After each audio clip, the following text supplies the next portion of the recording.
Solomon in a dream and asked him, "What would you like me to give you?" Solomon answered, "You always showed great love for my father David, your servant, and he was a good, loyal, and honest in his relation with you. And you have continued to show him your great and constant love by giving him a son who today rules in his place. O Lord God, you have let me succeed my father as king, even though I am very young and don't know how to rule. Here I am among the people you have chosen to be your own, a people who are so many that they cannot be counted. So give me the wisdom I need to rule your people with justice and to know the difference between good and evil. Otherwise, how would I ever be able to rule this great people of yours?" The Lord was pleased that Solomon had asked for this, and so he said to him, "Because you have asked for the wisdom to rule justly, instead of long life for yourself or riches or the death of your enemies, I will do what you have asked. I will give you more wisdom and understanding than anyone has ever had before or will ever have again. I will also give you what you have not asked for. All your life you will have wealth and honor, more than that of any other king. And if you obey me and keep my laws and commands as your father David did, I will give you a long life." When it comes to night dreams, we often wake unable to recall them at all. Dreams that God gives to us in the daytime often become clearer as time goes on, until there is no question what God intends. With eyes wide open, we are able to plan and strategize according to the Holy Spirit's leading until the dream becomes a reality. You who meet to discuss this new budget are blessed and burdened with the task of interpreting God's dream for our people. As you engage in debate, think about the dreams you had in your younger years. God's call on our lives begins with a dream. Did you dream of holding the positions you now have? Did you ever imagine that you would discuss the affairs of state as you do? How have you realized your adolescent dreams? And which of God's dreams for us are unfolding in your heart today? As you present your views, think of the many young people who are graduating at this time. How will we make it possible for them to achieve their goals? What are the vocations, professions, trades, and jobs that they will enter in order to feel fulfilled? How can we shape a future for our children to develop into mature, law-abiding citizens? May God give you wisdom, insight, and understanding to discern what is best for us at this time. Let us pray. Our Father, Father, be thy name. Thy kingdom come. Thy will be done on earth as it is in heaven. Give us this day our daily bread, and forgive us our trespasses, as we forgive those who trespass against us. And lead us not into temptation, but deliver us from evil. For thine is the kingdom, the power, and the glory, forever and ever.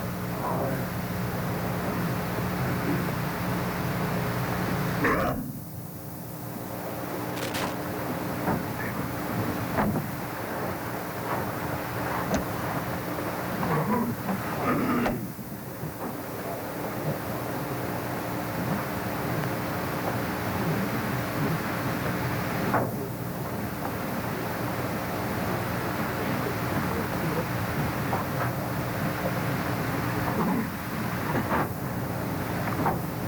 Honorable members, good morning. When the business of this House suspended yesterday evening, the Honorable Member for Southern Shores had reserved the floor. The Chair recognizes the Honorable Member for Southern Shores. Morning, Mr. Speaker. May it please you, I wish to yield to the Honorable Member for Freetown. For Freetown. The Chair recognizes the Honorable Member for Freetown. Good morning, Mr. Speaker. I rise on behalf of the great people of Freetown to support this third F&M budget. Mr. Speaker, I must say, I was immensely impressed with the budget presentation of the Minister of Finance. Mr. Speaker, there were no new major taxes, a tweak here, a tweak there, and the Bahamian people were assured of a government that is honest, transparent, free of scandal, that is responsibly managing the economy of the Bahamas in the best interests of the Bahamian people. Yes, there were no new sexy programs like mortgage relief or BAMSI or Carnival, which sounded great on paper, but when it came to execution, cost the Bahamian people tens of millions of squandered taxpayer money and provided the genesis for the introduction of the dreaded VAT. Well, you come to work this morning. What Exuma failed to mention is that after all the failed programs launched by the Christie Davis, Hannah Martin administration, we need a period where the private sector is encouraged to do what it does best, and that is grow the economy and create real jobs instead of the thousands upon thousands of government jobs that the Bahamian taxpayer could ill afford to support. Mr. Speaker, I humbly ask the Bahamian people, whose hands would you rather trust the future of your people? A PLP government that is full of promises, that will have big parties and splash out millions upon millions to their friends and supporters for unnecessary, poorly planned projects while bills to the ordinary Bahamians go unpaid. Or an F&M government that will manage your money prudently and ensure that you see where your valuable taxpayer money is being spent as you move about in your Bahama land. I heard Exuma go on about $2.5 billion in borrowings under this F&M government, and I was surprised at how misleading that statement was. Obviously, if I owe $1 million and the loan comes due, and I roll the loan for another year, that does not represent any new borrowings. But may I draw his attention to the central bank reports? Yes, Google is indeed a powerful tool. And draw his attention to the national debt. Everybody can understand that. The national debt at the end of 2012 stood at $5 billion. And 5 years later, at the end of 2017, the national debt stood at $7.9 billion. An increase of $2.9 billion in 5 years, or a whopping 58%. And what is so amazing about this staggering increase in the national debt under the PLP is that it came about despite collecting almost $1 billion in VAT off the backs of the Bahamian people. So I caution my fellow Bahamians, don't get sucked into the PLP vortex about how they have changed. After 5 years of careful and responsible management of this economy by the F&M, please, please, do not let them get their hands. $1 billion is yours. Do not let their hands get their, do not let them get their hands. Don't study him. Back on the cookie jar. Don't study him. And run us up on rocks again. Don't study him. They haven't changed. Yeah. They will never change. Just look at who they, just look at who they have put names for, whose names they have put forward to run for them again. Fred Mitchell, Obi Roshcom, and Leslie Miller. Same old, same old. Mr. Speaker. Mr. Speaker. I have been honored and humbled to represent the great people of Freetown in this House. And I have thrived on the personal relationships that I have forged with my many constituents as I move from house to house in my constituency. Mr. Speaker, the constituents of Freetown want what every Bahamian deserves: a decent home, a job with a livable wage, and a safe and clean environment to enjoy time with their families and friends. As I move through my constituency, I've come to realize that the needs are great, but the resources are limited. To assist as best as I can, my constituency office remains open every single day, Monday to Friday, from 9 to 4.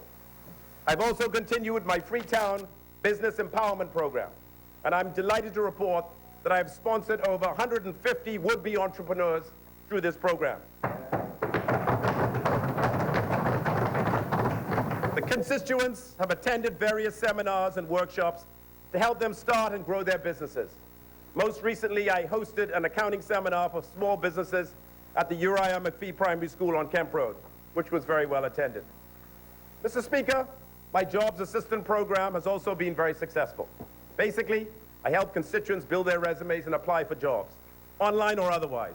And I'm delighted to report that all that have wanted to work have been able to secure employment through this initiative.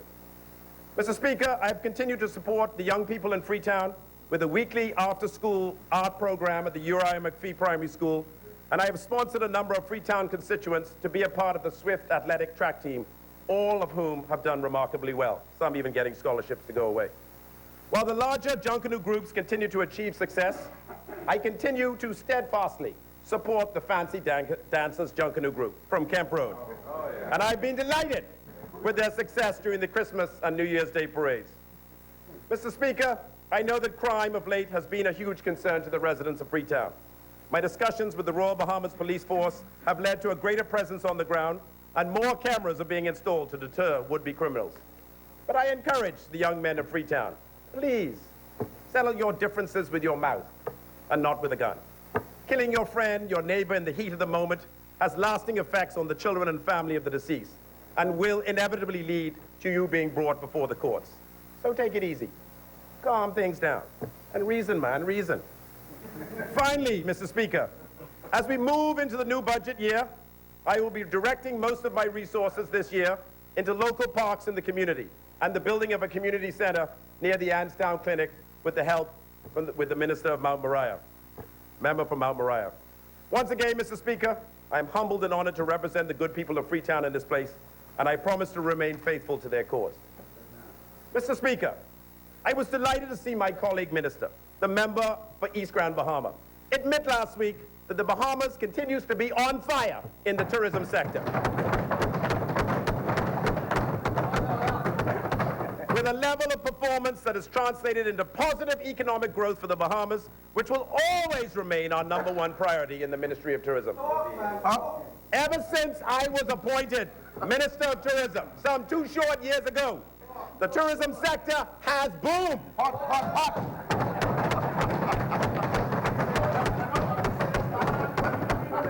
The growth in the visitor arrivals has been nothing short of exceptional.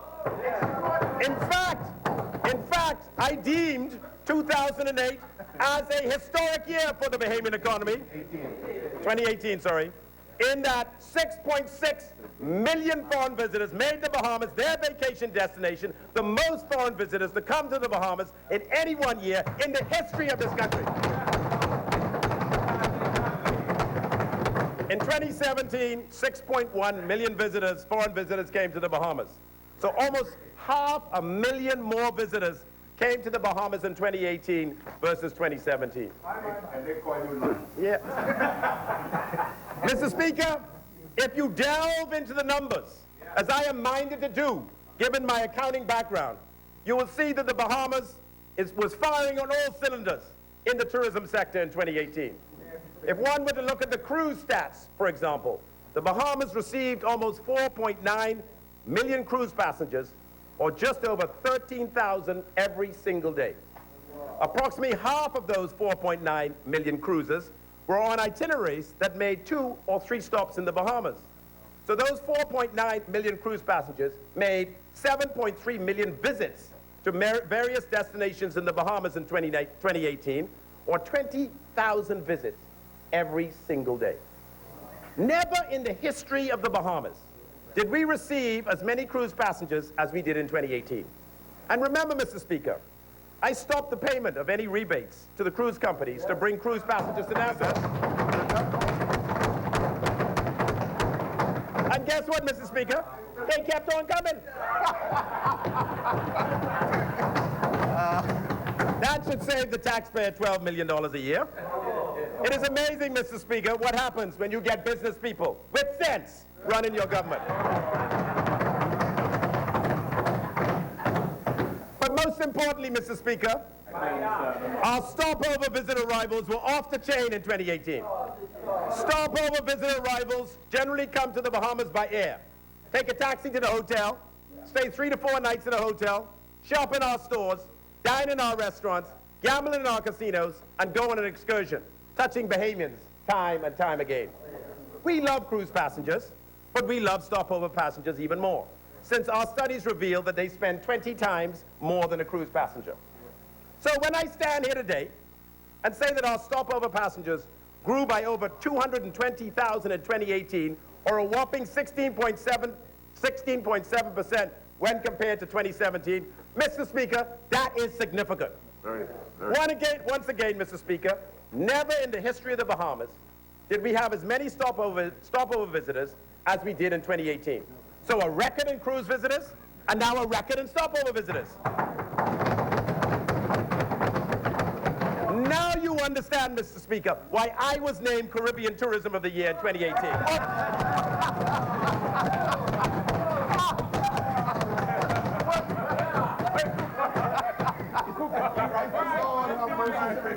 They simply couldn't pick anyone else.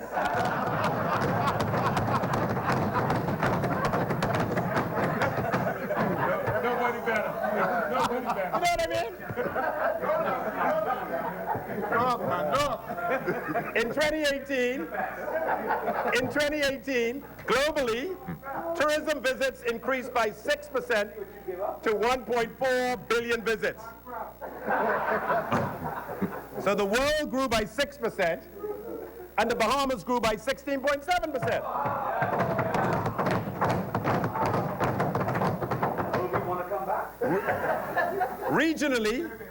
Regionally, the Caribbean received 25 million visits in 2018, down 2.3% in visits over the preceding year, probably due to the devastating effects of Hurricanes Irma and Maria. Mr. Speaker, I think there are 4 reasons why we are experiencing this incredible growth in our tourism arrivals. First and foremost, I think that the staff and leadership at the Ministry of Tourism are doing a phenomenal job. Under the joint leadership of the Director General of Tourism, Mrs. Joy Gibberlew, and the Permanent Secretary, Mr. Charles Aubrey, and their respective teams, they have been, simply put, a dream team.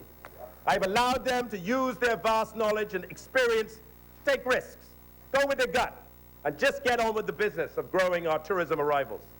They have launched new, edgy, and sexy marketing campaigns, broken into new markets like China and Latin America, and grasping that the internet is where most of our foreign visitors do their research and book their holidays, stay focused on that medium to spend most of our scarce marketing dollars. And while I might stand up in this place and brag about tourism arrivals, it is really the hard work and creativity and ingenuity of the 350+ employees who work at the Ministry of Tourism that give us the success that we are achieving today. The second reason for the incredible growth in the tourism numbers is the robustness of the American economy. Mr. Speaker, 8 out of every 10, or 80% of our stopover visitors hail from the United States. That's huge. And in 2018, the United States enjoyed GDP growth of 2.9%, up from 2.7% in 2017, and the best growth numbers since 2015. That translated into an unemployment rate of 3.9% at the end of 2018, down from 4.1% in 2017, down from 4.7% in 2016, down from 5% in 2015. Just last month, in April 2019, the U.S. unemployment rate hit 3.6%, which is the lowest rate in 50 years. Incomes are also rising, with the average per capita disposable income reaching $48,000 in 2018, up from $46,000 in 2017, up from $44,000 in 2016. So with unemployment at record lows, incomes rising, the stock market reaching record highs, the Americans have subsequently felt that a Caribbean vacation is now within their reach, and thereby wanted to travel to the Bahamas in unprecedented numbers. The third reason for the incredible growth in the tourism numbers was the completion of the opening of Baha Ma in 2018 and a renewed interest in the Family Islands, brought about by an island-by-island marketing campaign spotlighting our 16 different destinations. Mr. Speaker, there is no doubt that the opening of Baha Ma, with its 2,300+ rooms, has significantly impacted the economy of New Providence, and by extension, the economy of the entire Bahamas. There was a fear, Mr. Speaker, that the opening of Baha Ma would have caused a cannibalization of our existing hotels, with all of our foreign visitors simply shifting from the older properties to the brand new Baha Ma, causing no noticeable uptick in overall foreign visitor arrivals. Thankfully, given the previously mentioned incredible stopover numbers and the creative and ingenious marketing strategy of the Ministry of Tourism, our fears of cannibalization have not materialized. In 2018, the number of room nights sold in New Providence increased by a whopping 28%, a growth rate we have not experienced in 10 years. But what is truly amazing is that even though the number of room nights sold increased by 28%, there was no degradation in the average daily room rate. That was not luck, Mr. Speaker.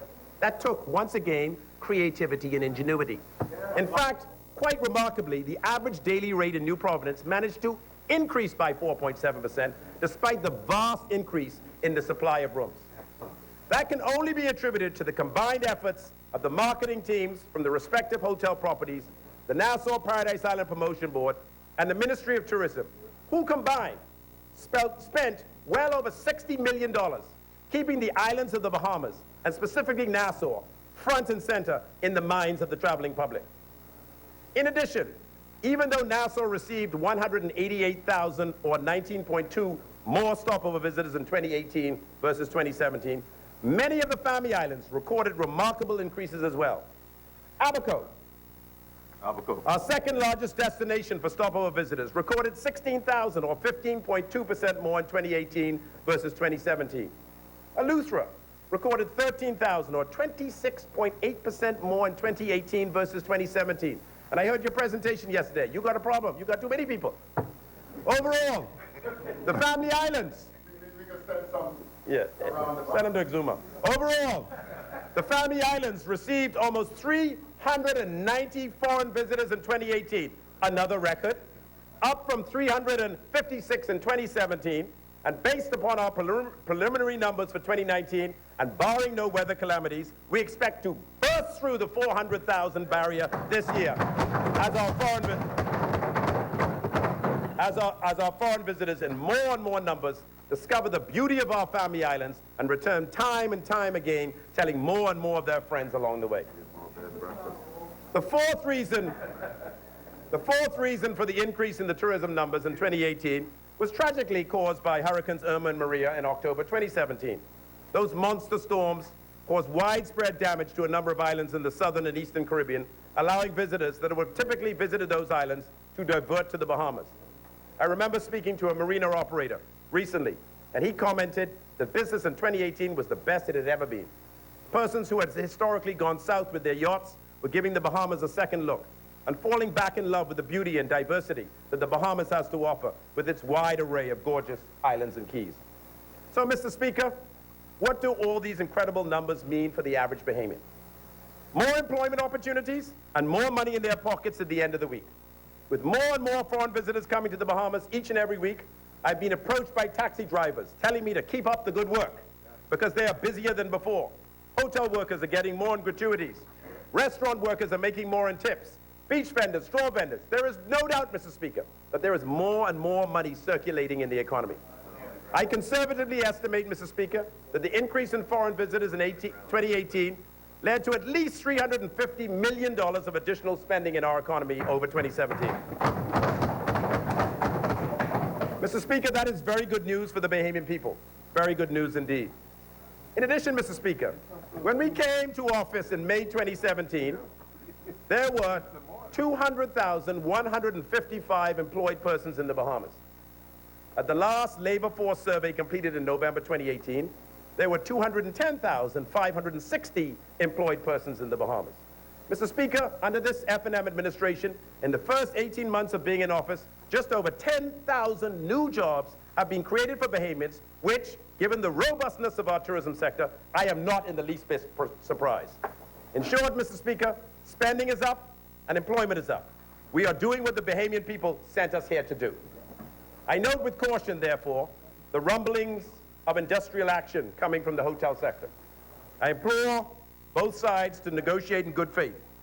I implore both sides not to rush to judge or make any drastic moves that put our number one industry, the engine of our economy, the contributor of over 50% of our GDP, the largest employers of Bahamians outside of the government, the source of income for many Bahamians who do not work in hotels, such as taxi drivers, straw vendors, beach vendors, excursion operators. Talk to one another. Tone down this strong rhetoric. Act responsibly, because our entire country is relying on both sides to get this right. I hear a lot of harsh words, but I am dismayed that there's been little or no negotiations. That is not good. Negotiations must be exhausted before we even start to talk about the nuclear options. I will say no more on this, other than I'm available to both sides to help where I can to bring this to an amicable compromise. Mr. Speaker, as the preliminary numbers for 2019 have been rolling in, the good news from the tourism sector has been that the numbers remain strong and the growth is still off the chain. Cruise visitors to the Bahamas for the first 4 months of 2019 have increased by 191,000, or 10.9%, with Nassau, the economic hub of our country, receiving all of that increase and then some. Almost 250,000 more people came to Nassau by cruise between January and April this year versus last year. So hopefully the merchants of downtown Nassau have been able to turn those additional visitors into additional sales. For the first 4 months of 2018, last year, stopover visitors increased by 14.1%.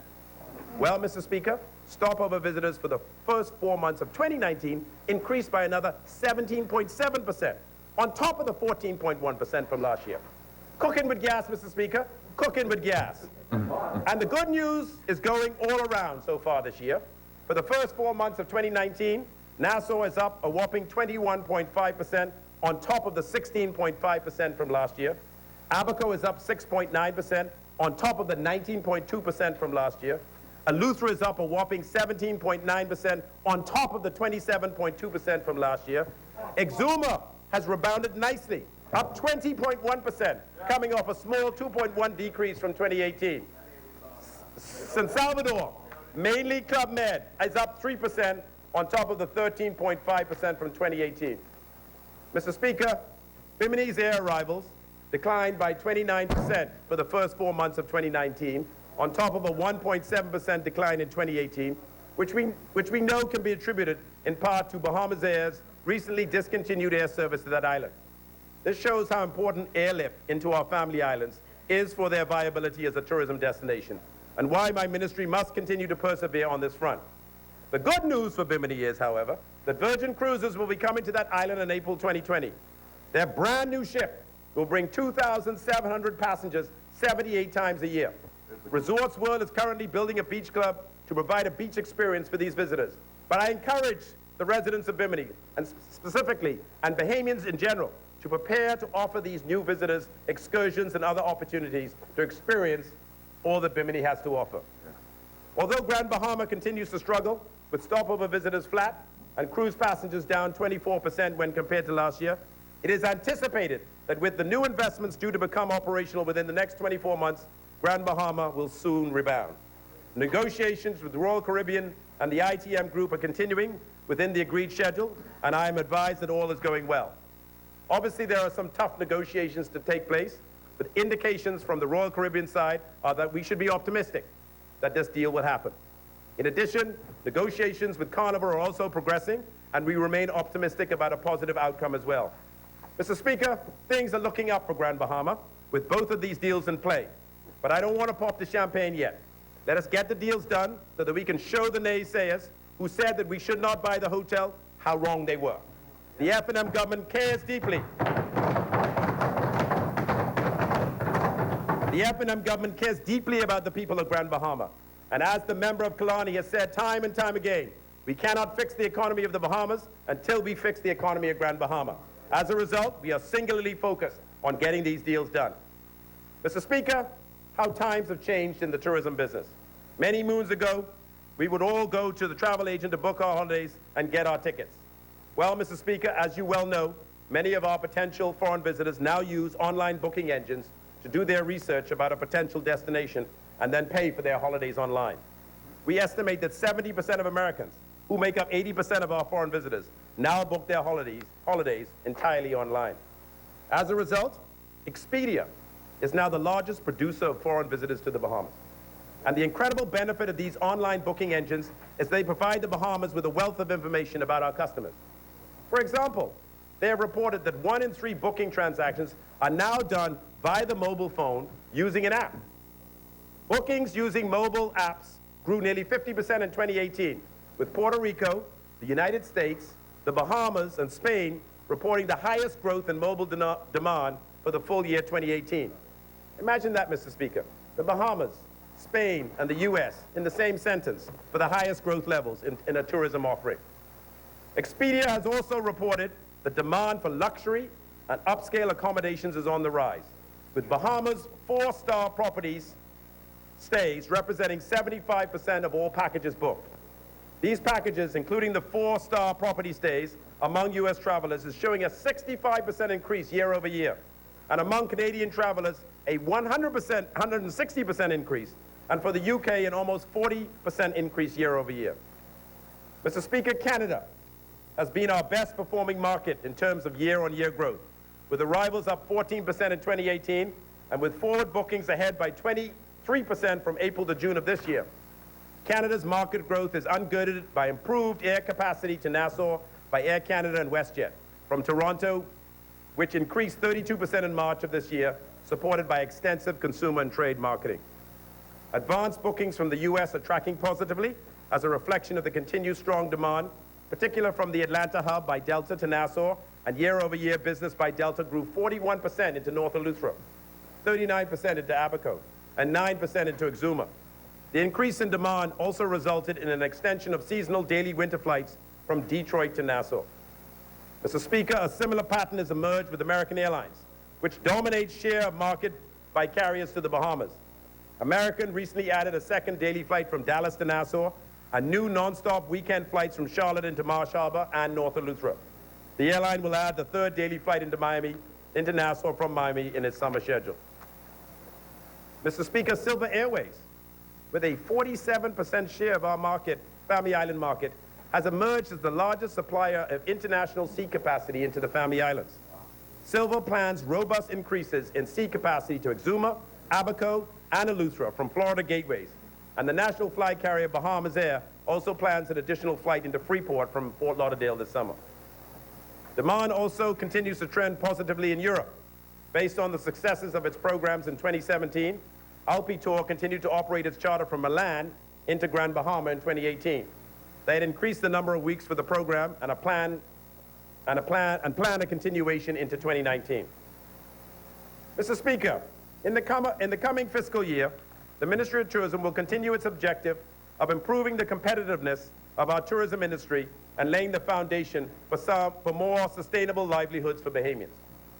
Mr. Speaker, the key strategic priorities of the Ministry of Tourism are geared towards modernization of plant and infrastructure to support increased and more comfortable visitor access to our tourism destinations, sustainable and enhanced product development initiatives, more efficient destination management for an improved visitor experience, partner-driven marketing initiatives for effective promotions of our tourism destinations, regulatory reform, capacity building in management and technology to support the Ministry of Tourism's goal and growth in entrepreneurship. Mr. Speaker, our tourism plant is undergoing an exceptional physical makeover, which, complemented by unprecedented international media spotlight, has resulted in significant consumer interest and bookings to the Bahamas. In terms of tourism product, new and/or continued investments in Bahama, The Point, Wynn, and on Paradise Island, and the new builds of high-end boutique hotels, marina-based and eco-friendly resorts throughout the Family Islands, and there are numerous of these projects, too many in fact to list, is transforming the touristic landscape of the Bahamas and raising the profile of the islands in the minds of the consumers. But more importantly, what this is doing is creating for Bahamians more entrepreneurial opportunities and a more sustainable plant and support system for long-term growth of the industry. Mr. Speaker, the Caribbean continues to dominate the global share of market in cruising, and the Bahamas is leading the way. Plans are well underway for further revitalization of the city of Nassau, with initiatives which will see Bahamian ownership of a new state-of-the-art cruise port at the Port of Nassau. Mr. Speaker, I'm very excited about this new project. The cruise port of Nassau is in desperate need of an upgrade, as it consistently ranks in the bottom 10 ports in terms of customer satisfaction in the Caribbean. And Mr. Speaker, when you go on these new cruise ships, where customers can do so much, whether it be outdoor activities, or a multiplicity of food and beverage and retail and nightlife options. In a clean, harassment-free, wonderfully choreographed, and completely safe environment, you come off those boats sick to your stomach with concern, worrying that we have so much to do to improve the overall experience of cruise passengers that come into Nassau to entice them off the boats. I mean, Mr. Speaker, those new cruise ships are so nice. More and more cruise passengers will not want to come off unless we do something about our overall port experience. And then you add in something like Royal Caribbean's recently relaunched Coco Key, or MSC's soon-to-be-opened Ocean Key, or any of the private islands for that matter, where the experience is as close to perfect as you can imagine. It worries me, Mr. Speaker. Why would anyone want to come to Nassau or Freeport, our two main population centers, the destinations where these cruise passengers can have the most impact on our people, unless we do something now to upgrade and improve those ports and the overall customer experience? Mr. Speaker, don't get me wrong. I'm delighted with all the interest the cruise companies are showing in the Bahamas. As mentioned, you have Royal Caribbean's recently opened a perfect day at Coco Key in the Berry Islands. MSC is hoping to launch their private island Ocean Key near Bimini on the 9th of November 2019. Virgin Cruises will commence stops to Bimini in April 20. And of course, there is Disney's investment in Eleuthera at Lighthouse Point, Carnival's desire to build a new cruise port in Freeport, and Royal Caribbean's partnership with the ITM Group to not only build a new port in Grand Bahama, but to also purchase, upgrade, and transform the Grand Lucayan property in Freeport. Mr. Speaker, these investments by the cruise companies are evidence of increased confidence in the Bahamas. Our challenge now, Mr. Speaker, is to make all of these investments work to improve the opportunities for Bahamians. And, Mr. Speaker, there are many, many opportunities that I am not convinced we are fully exploiting. We must remember that cruise passengers make 20,000 visits to the Bahamas every day, 365 days of the year. Reach out to the Tourism Development Corporation to help develop your idea. Pool your resources, or apply to the Small Business Development Corporation for funding.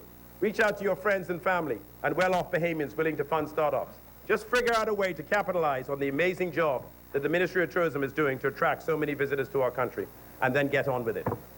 Mr. Speaker, this minister-led administration is focused on approving projects with cruise companies that are on islands where Bahamians can work and live with their families in the same place. Working on remote islands, away from your families for long periods of time, is not attractive to Bahamians. So you will note that the minister-led administration has approved transactions with cruise companies on Eleuthera, Bimini, and Grand Bahama, where we feel their presence will be most impactful to as many Bahamians as possible. This is who we are. This is what the FNM government is all about. These developments in the cruise industry, Mr. Speaker, complemented by public investments in port and airport infrastructure, will improve international and national transport and distribution channels, safeguard the tremendous tourism assets we have throughout our family island destinations, and provide the catalyst for increased local investment in tourism. Mr. Speaker, it can be no secret that increased air service, hotel development, and marketing efforts have all contributed to the positive state of affairs in tourism. The ministry recently conducted promotional campaigns and media blitzes in Toronto and New York, and in November last year, we, in conjunction with 4 of our industry partners, flew to Beijing and Shanghai in China to launch what was a hugely successful marketing mission and media blitz. We know that to continue to grow and expand, we need to broaden our customer base, and the response from travel agents, tour operators, and the media in China demonstrated that the Bahamas is indeed a much-desired destination. Mr. Speaker, given the success of the China mission, when the Ministry of Tourism planned its next mission, this time to Mexico City, none of our private sector partners wanted to be left out. And 14 partners from throughout the islands of the Bahamas, hotels in Nassau, Freeport, and the Family Islands, promotion boards, and destination management companies, as well as Copa Airlines, helped to launch the Mexico mission last month to develop new routes and business development opportunities for the Bahamas. Mr. Speaker, we are seeing positive results from these promotional initiatives and investments, including the possibility of Aero Mexico establishing direct service in the winter season of 2020, and the potential for daily service into Nassau by Copa Airlines from Colombia and Brazil within 3 years. These missions and desire of the ministry to be a part of everything, the desire of the industry to be a part of everything the ministry is doing, reminds us of the glory days when the Ministry of Tourism was the leader in the industry. Also in May, Mr. Speaker, we dedicated $1 million to a special sales mission dubbed Summertime in Freeport for promotions throughout cities in the Florida Panhandle and Atlanta in partnership with transportation partners and industry stakeholders in Grand Bahama. Additional advertising of Grand Bahama is planned on completion of the Grand Bahama television spot which is currently in production as I speak, and is due to premiere in July as part of the overall Bahamas strategy of promoting the various individual islands of the Bahamas. And Mr. Speaker, recognizing the overwhelming impact that these face-to-face missions have in educating today's discerning traveling public about the Bahamas, my ministry will conduct 2 more missions in the 2019-2020 fiscal period, with as many of our local partners who wish to attend across Canada and India. Given the tremendous success we are having in the Canadian market, and given our awareness of the extravagance of Indian weddings, we feel that these 2 markets are ripe for expansion. We really want to tie India into the romance market and take full advantage of the recently negotiated visa waiver to ensure that we get some of that business. Mr. Speaker, we began 2019 with the launch in New York of a new multi-channel creative campaign and the Fly Away commercial featuring Bahamian American rock legend Lenny Kravitz that showcased the authentic spirit of the Bahamas as a destination of adventure and discovery to over 50 Tier 1 media organizations from Nassau and the U.S. Our new commercial has hit a sweet spot in marketing terms, or in monetary terms, the jackpot, with the launch of the ministry's first global brand campaign since 2013. Its success is echoed in the words of Travel and Leisure, which dubbed it, quote, the best campaign launch ever. The new marketing campaign is undergirded by a digital platform which received over 50 million views of online video content in the first quarter of 2019 and has softened the commercial overtones to provide more insight on the authentic and enriching experience of the Bahamas as told by Bahamians. We now have an active audience of over 6.8 million digital users, representing a 240% increase over the first quarter of 2018. And so, Mr. Speaker, while these initiatives have certainly caught international media attention, they must continue to translate into heads in beds. More and more people are now interested in experiencing a Bahamas vacation, and by all indications are doing so. But, and I emphasize the but, with only a reasonable level of satisfaction about their experience. Mr. Speaker, we can and must certainly do better in improving the overall visitor experience. Mr. Speaker, a reasonable level of visitor satisfaction is still suboptimal in this highly competitive marketplace. Visitor satisfaction is what ultimately determines whether a visitor choosing a Bahamas vacation can be converted into a repeat customer. It's very expensive to bring new business to the Bahamas, given the high cost of a new customer acquisition, which requires considerable investments in media, advertising, and tourism promotion. And so, Mr. Speaker, our objective must therefore always be to attract repeat customers. If we want to remain competitive, we must attract and maintain repeat business. And this requires a culture of service excellence in visitor facilitation, hosting, and experience delivery. Mr. Speaker, the ministry's onshore hospitality, education, and facilitation services, along with its signature activities and events, are designed to ensure that Bahamians provide professional delivery of service and can curate indigenous experiences that visitors find satisfying and pleasurable. In so doing, the ministry ensures that from the first experience to the last experience, the visitor engagement is safe, enjoyable, and memorable. The ministry's signature events, which can take place in many of our family islands, such as Crab Fest in Andros, the Pineapple Festival in Eleuthera, the Cat Island Rake and Scrape, the Bahamas Music and Heritage Festival in Exuma, and numerous other smaller events, showcase the cultural authenticity of these destinations and what makes it better in the Bahamas. These activities and facilitation of the more lucrative weddings and honeymoons and groups and incentive bookings is what drives revenue earnings for suppliers, vendors, artisans, and other small and medium-sized enterprises. Mr. Speaker, the Bahamas has received many awards over the last year for outstanding performance in many categories. Amongst others, the Best Caribbean Destination in 2018, the much-coveted Magellan Gold Award for our 16-island content marketing, the Adrian Gold Award for advertising innovation, and the list goes on and on. But one that I believe we should be particularly proud of was the World Travel Award for the world's leading wedding destination in 2018. This speaks to the strides that have been made by our country's event coordinators in the honeymoon and wedding market. And I challenge anyone who can find a more demanding and service-driven enterprise than the planning of a wedding and honeymoon event, or professionals more able to get them through this maze of planning than a Bahamian wedding planner. Mr. Speaker, unfortunately, we find it still necessary to emphasize that the quality of the visitor experience is not solely a Ministry of Tourism responsibility. Mr. Speaker, it is the visitor's multiple contacts with the taxi driver, the conch vendor, the hotel concierge, the roadside fruit vendor, the hotel housekeeping staff, the front desk staff, the straw vendor, bus driver, tour guide, immigration officer, wedding coordinator, flight attendant, public service worker, and so on that establishes their connection with the destination. A bad day for any one of these frontline workers has the impact of making someone's dream vacation a nightmare. The composite of all of the minor contacts and connections the visitor makes with Bahamians in all aspects of life and their perceptions of the quality of those connections is what really matters. This determines the level of satisfaction with the experience and whether they will return to the destination. And so, Mr. Speaker, the secret sauce, if we may call it that, which ultimately delivers repeat business to tourism destinations, is the unwavering adherence to quality and consistency in service standards and professionalism in the service delivery of Bahamians in every sector category. Mr. Speaker, tourism has created employment opportunities and a good standard of living for many Bahamians, and the value of economic stability from this sector must never be taken for granted. Our frontline workers are seeing increased revenues and are able to do more for their families because of it, and the impact on our GDP and the growth we've experienced has been due in no short measure as a result of hard work on the part of all those involved in tourism. Mr. Speaker, to this end, I'd like to commend and thank my tourism team who travel sometimes with our industry partners to the corners of the world looking for new markets and new business.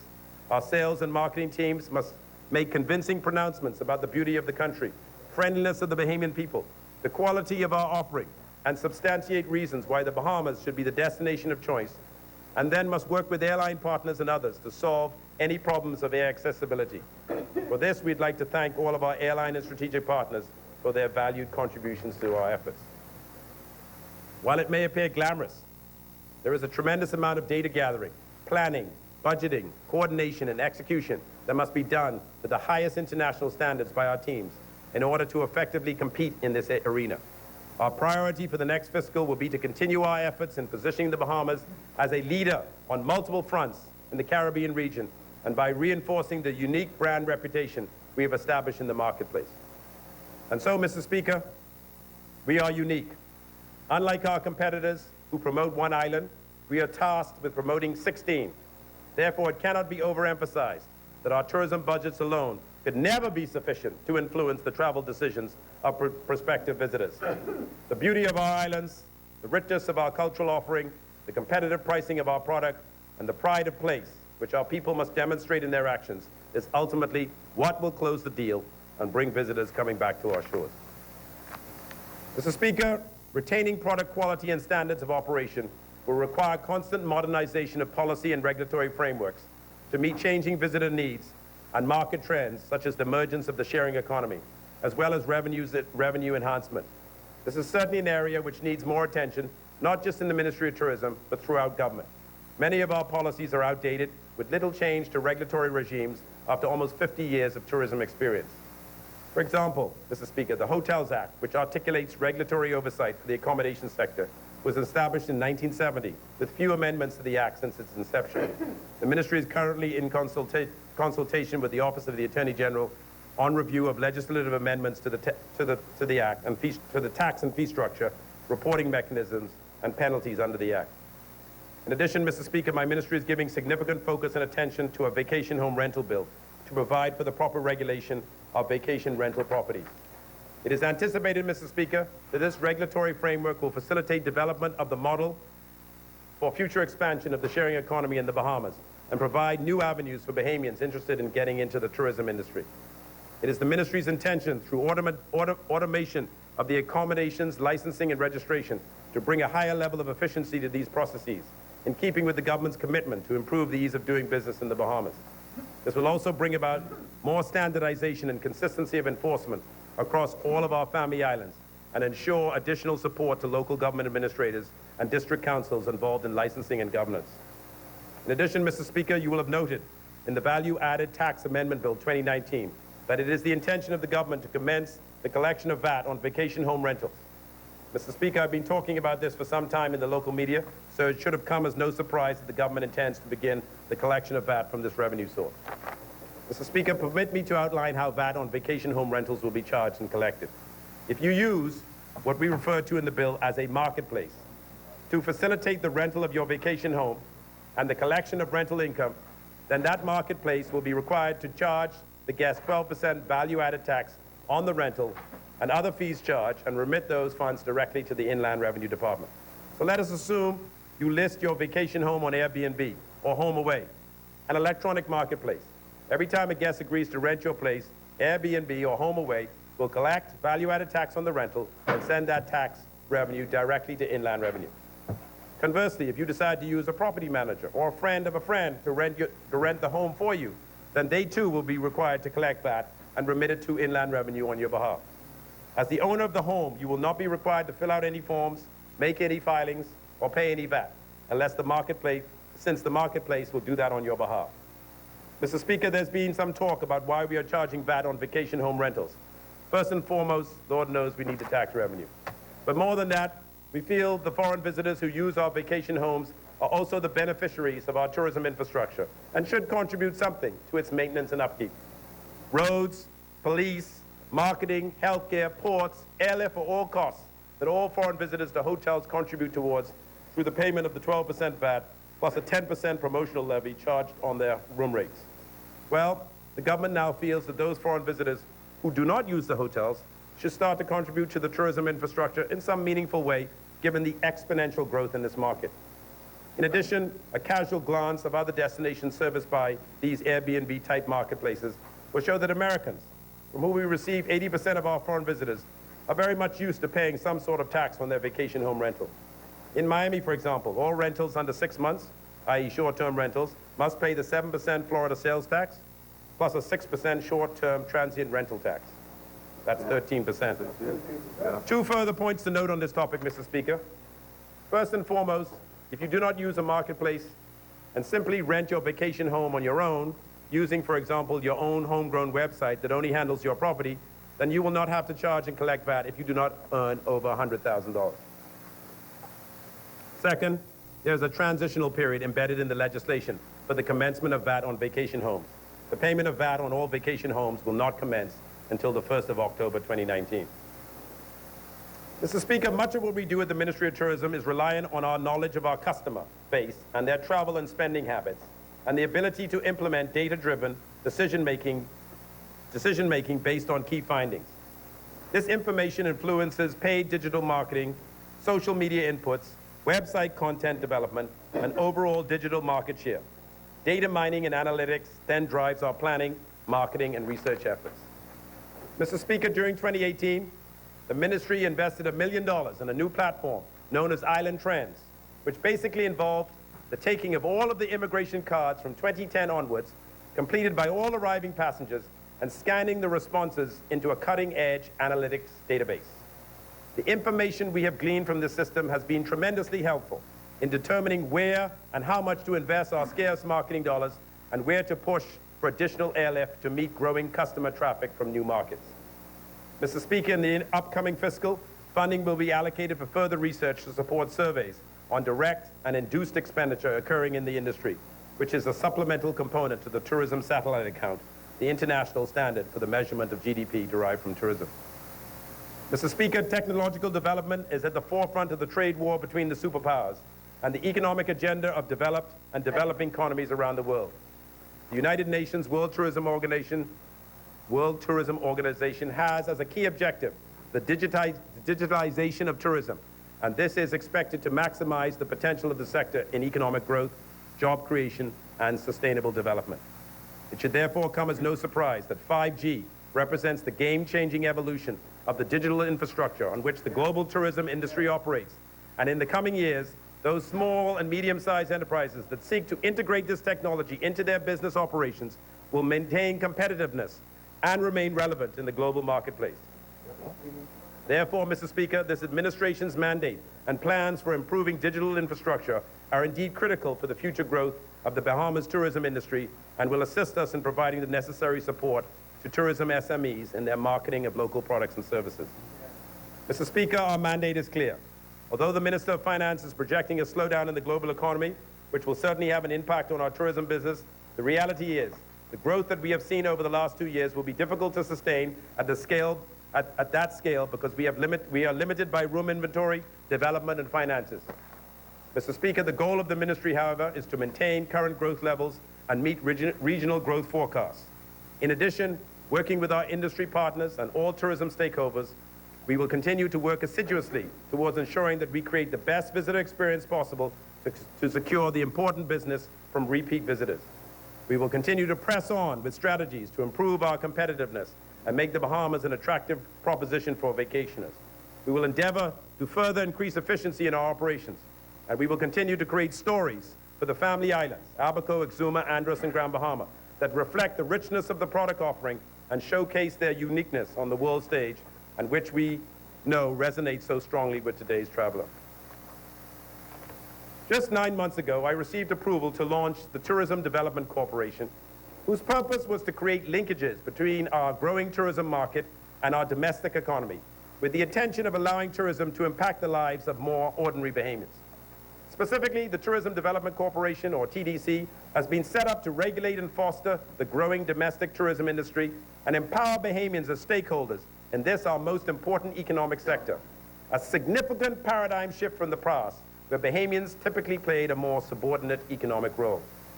TDC has entered into a strategic partnership with the University of the Bahamas and what is being touted a timely signature initiative, community-based tourism. Bahamians would recognize People to People as the forerunner to CBT, a dynamic program that is to be managed and nurtured by TDC while driving on best practices from elsewhere, like the Far East. Economically, money is coming to the Bahamas instead of the bank accounts of second homeowners overseas. This iteration of Bahamian home hospitality, especially in the Carmichael area, is CBT at its best. Guests are enjoying a cultural exchange in Nassau before going on to the out islands.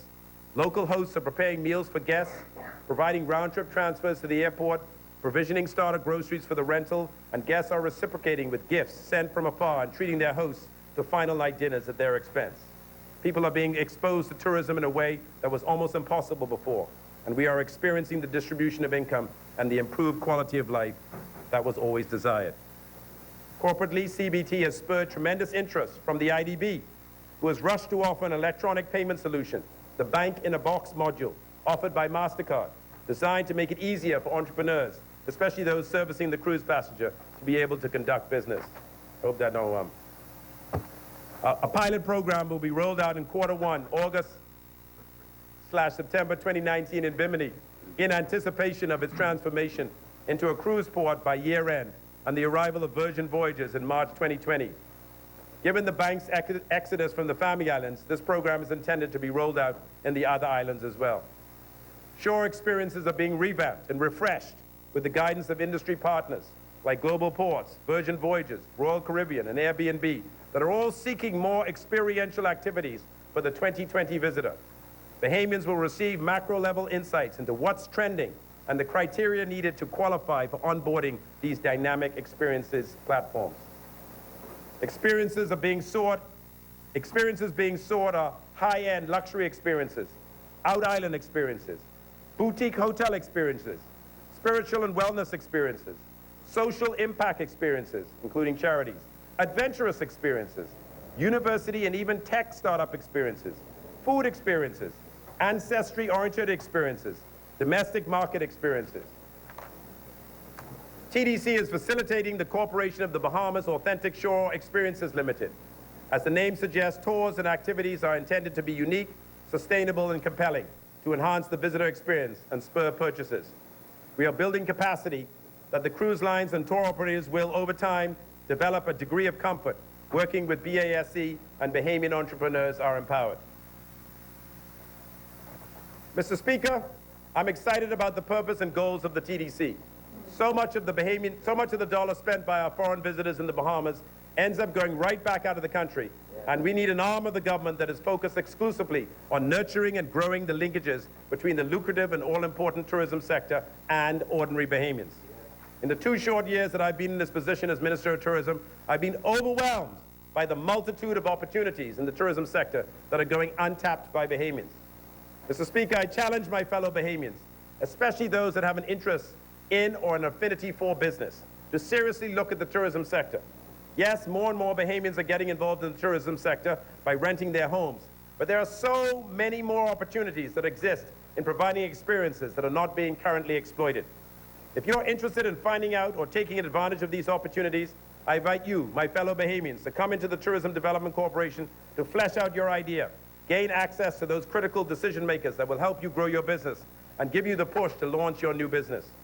I must emphasize that we are not a funding agency, but we will help you prepare your proposal to present to the Small Business Development Corporation, touted by the Minister of Finance as the new agency charged with funding startups. Mr. Speaker, I now turn to the aviation portion of my portfolio. Mr. Speaker, the aviation sector, as you know, is a critical component of our economy, given the fact that we are a country of 700 islands and keys. In most cases, the only way to get around the Bahamas is by air, and of course, the most lucrative component of our tourism sector, the stopover visitor, more often than not, comes by air. Mr. Speaker, the aviation portion of my portfolio is huge and basically encompasses 9 silos of the government: the Airport Authority, Nassau Airport Development Company, the Civil Aviation Authority, the Bahamas Air Navigation Services Department, the Civil Aviation Policy Department, the Air Accident Investigation Department, the Air Transport Advisory Board, Nassau Flight Services, Bahamas Air.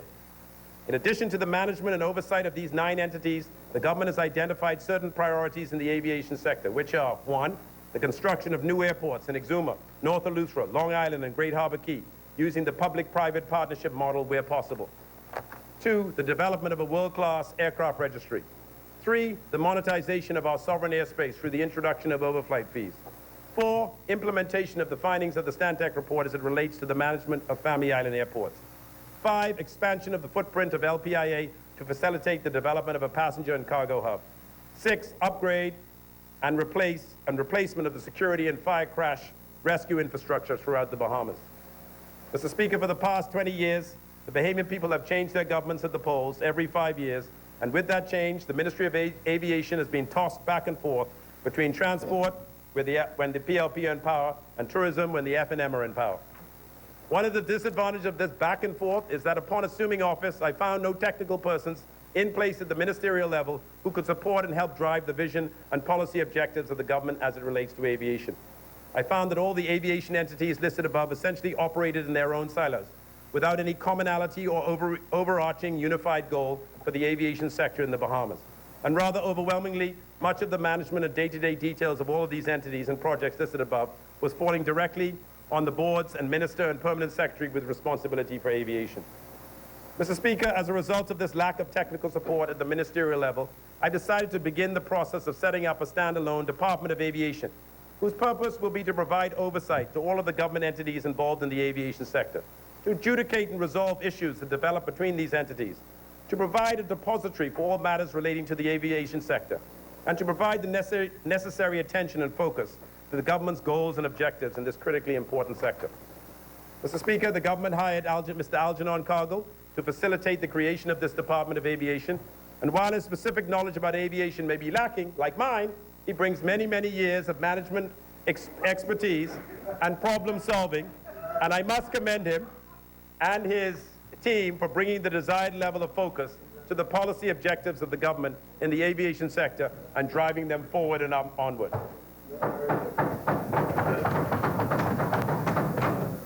Mr. Speaker, once again, air transport is the lifeblood of the Bahamas. It connects the country's economic growth and sustainability with tourism, its largest industry, and domestic travel throughout the archipelago of 700 islands and keys, totaling a land area of 5,383 square miles, over 100,000 square miles. Therefore, the development of safe, secure, and efficient air transport is critical to the Bahamas' social and economic development. The Civil Aviation Authority of the Bahamas was established on October the 3rd, 2016, under the Civil Aviation Act 2016.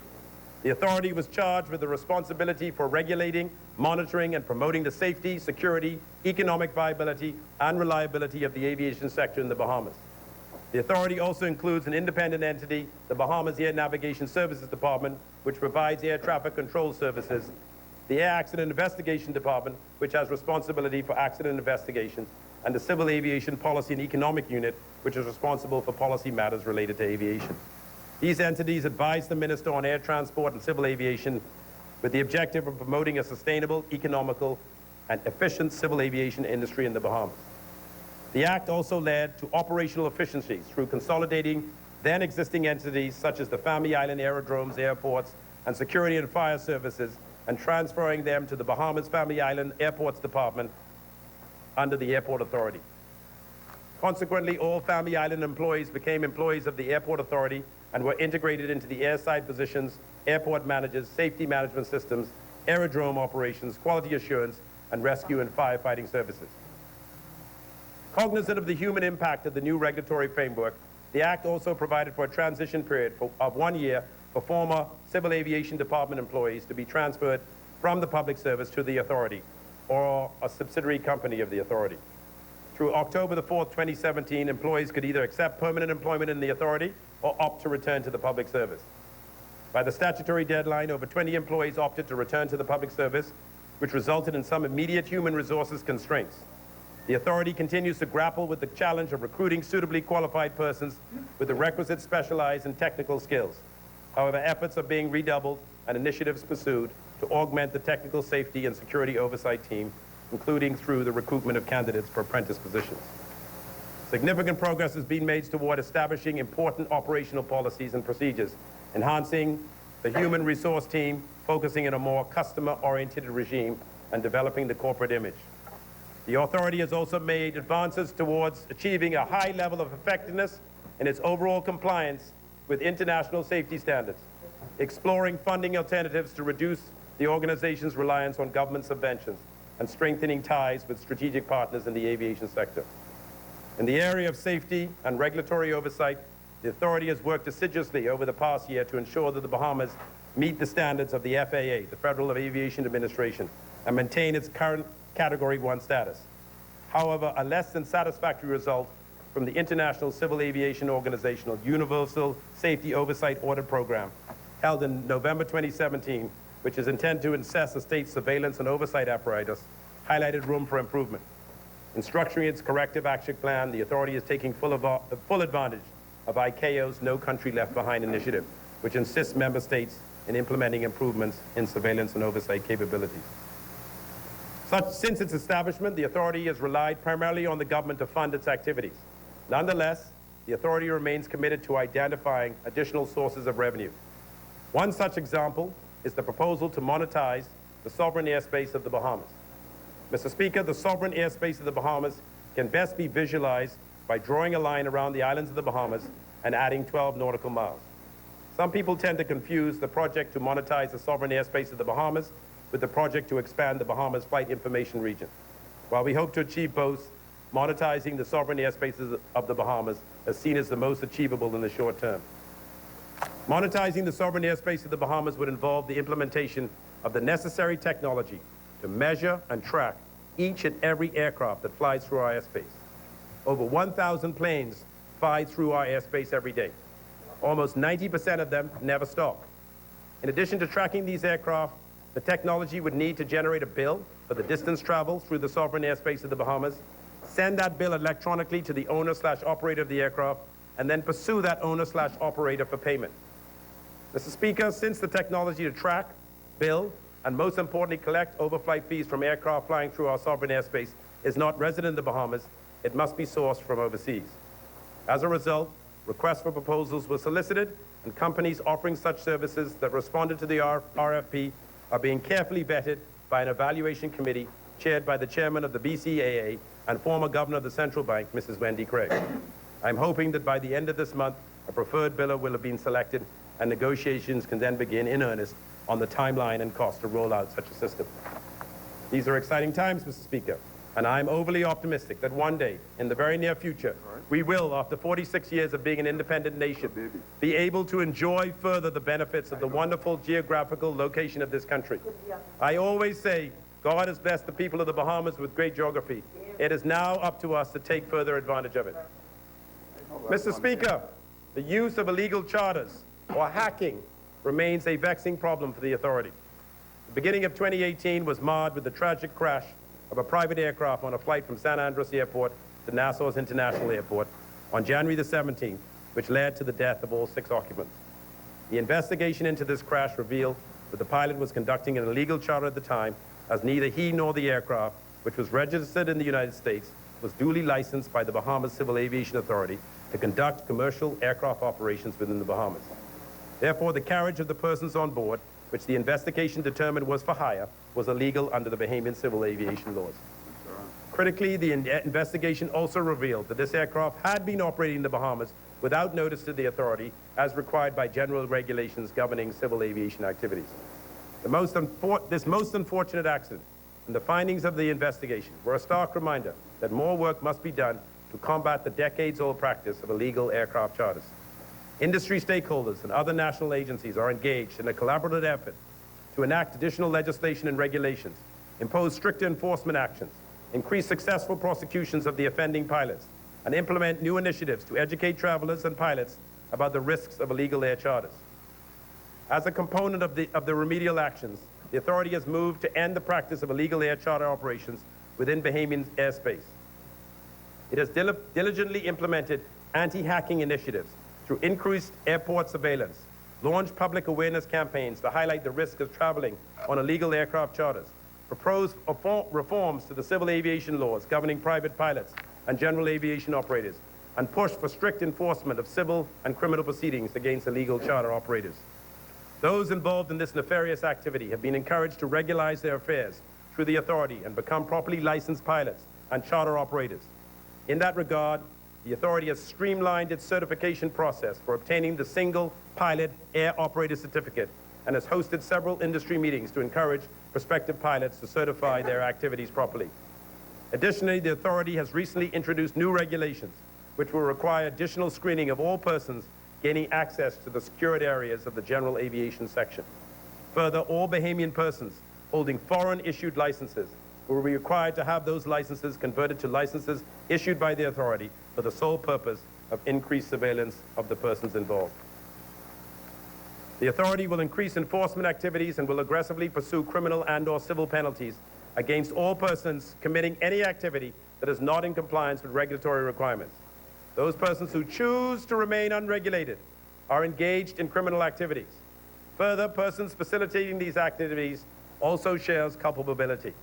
To reiterate, all pilots seeking access to restricted areas of the general aviation section of LPIA are now required to be in possession of a valid identification badge issued by the Security Department of the Airport Authority. A condition of gaining that badge is that the pilot is properly licensed to operate an aircraft in the Bahamas. All Bahamian persons holding foreign-issued licenses issued by other states must now apply to have those licenses converted to Bahamian licenses, thus falling under the scrutiny of the Civil Aviation Authority. Pilots will be required to show proper levels of training and regency of experience on type of aircraft being flown. All foreign registered aircraft based anywhere in the Bahamas for a period longer than that allowed by the Act must be registered with the Civil Aviation Authority, showing proof of ownership and be on an approved maintenance program with a valid airworthiness certificate. All areas engaged in general aviation activities will be subjected to increased scrutiny and surveillance to interdict and discourage unauthorized flight operations. The authority seeks to facilitate an environment that promotes a safe, efficient, and profitable aviation sector and strives to have an industry with the least possible number of incidents and pilots who are fully regulated, responsible, and willing to abide by the authority's rules and regulations. The authority believes that its mandate, moral and ethical obligation to the flying public to demand the highest level of safety. It is expected that these initiatives from the past year will discourage and eventually eradicate the insidious practice of illegal air charters. Mr. Speaker, in 2018, the Lyndon Pinling International Airport, which is operated by the Nassau Airport Development Company, experienced its best year ever, serving 3.7 million passengers, which represented an 11% increase over 2017. And Mr. Speaker, for the first quarter of 2019, year-over-year passenger growth was up 21%. Notwithstanding the significant increase in passengers, Mr. Speaker, the airport has been able to maintain its high customer service scores that are monitored and reported by the Airports Council International through its quarterly Airport Service Quality Survey.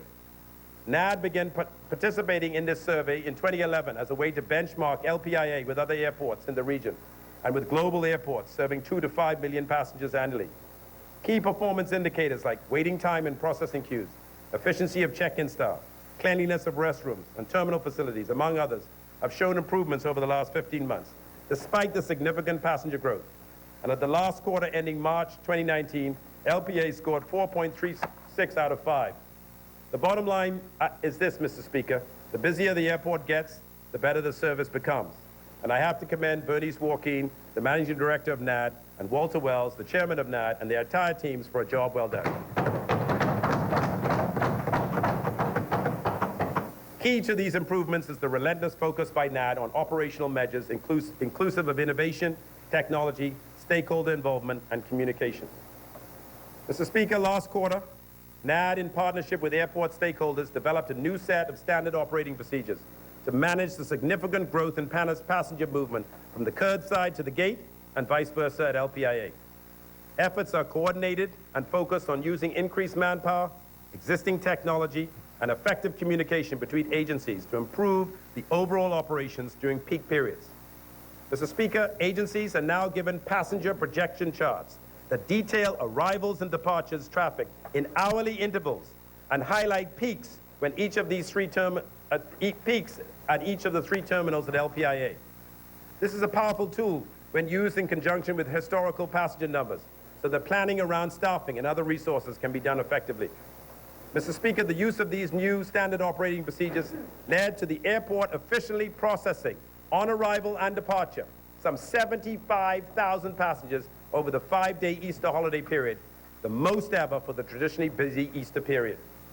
Mr. Speaker, NAD is fully capitalizing on leading-edge operational investments made in previous years, like swing gates and automated passport control kiosks that make it possible for LPA to handle the record number of passengers while still offering a region-leading level of service.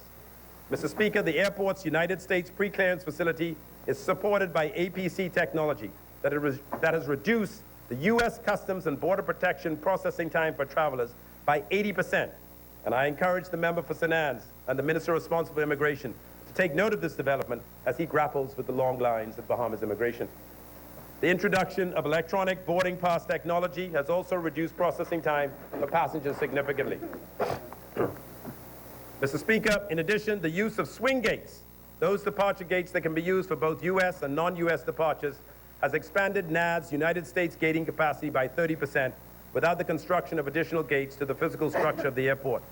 The efficient use of gates for U.S. and other internationally bound flights has been a significant operational achievement for NAD. Mr. Speaker, NAD is seeking to reduce its electricity costs by 35% and ensure a stable source of power with the introduction of a solar plant to support LPIA's power needs now and into the future. Oh, yeah. A successful expression of interest process was undertaken, and NAD recently issued a request for proposals for solar power, and we look forward to the outcome of this strategic initiative. Mr. Speaker, in September of 2018, NAD's credit rating was reaffirmed by Fitch Ratings and upgraded from BBB minus negative outlook to BBB minus stable outlook, a firm indication of the improved financial health of the company.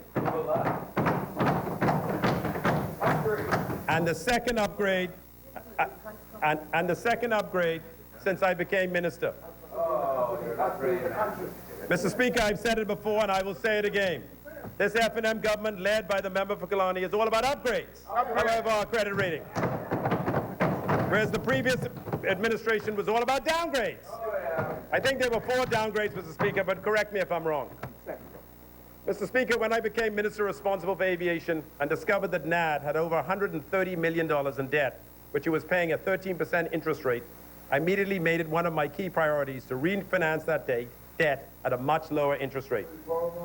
In addition, given that the interest rate was so high, NAD was not even paying the interest. It was just adding it to the principal and essentially paying interest on interest, all at the 13% rate. So what started out as a $70 million loan in 2019 had grown to almost $140 million by the end of 2018. And of that total, approximately 40% was being held by foreigners.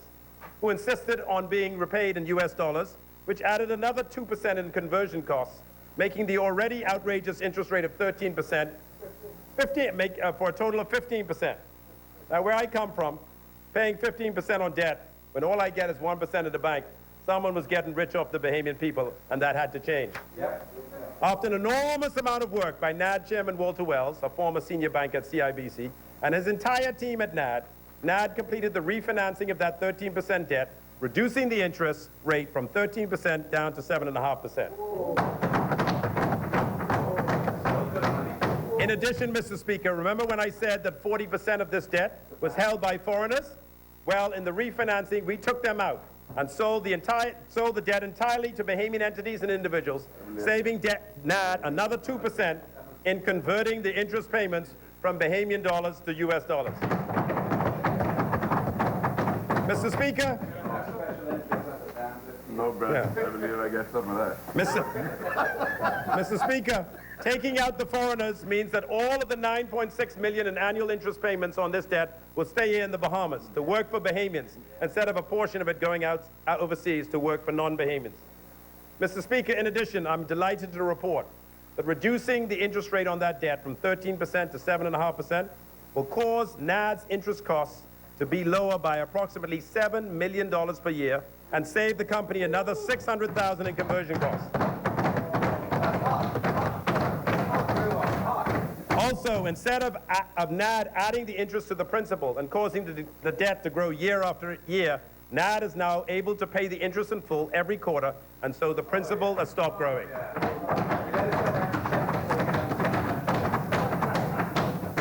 Mr. Speaker, by reducing the interest costs of NAD by approximately $7 million per year, from $16.8 million at 13% down to $9.6 million at 7.5%, which, Mr. Speaker, I think you would agree is a huge savings, NAD is expected to, for the first time in its history, begin to turn a profit in 2020.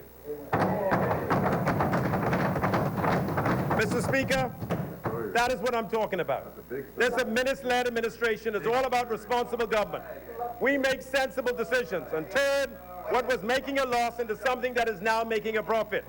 We are so different from them on the other side. Big story. All they know is taking something that is making a loss and turning it into a bigger loss. Wasting taxpayer money on bad decisions. Exuma, take note.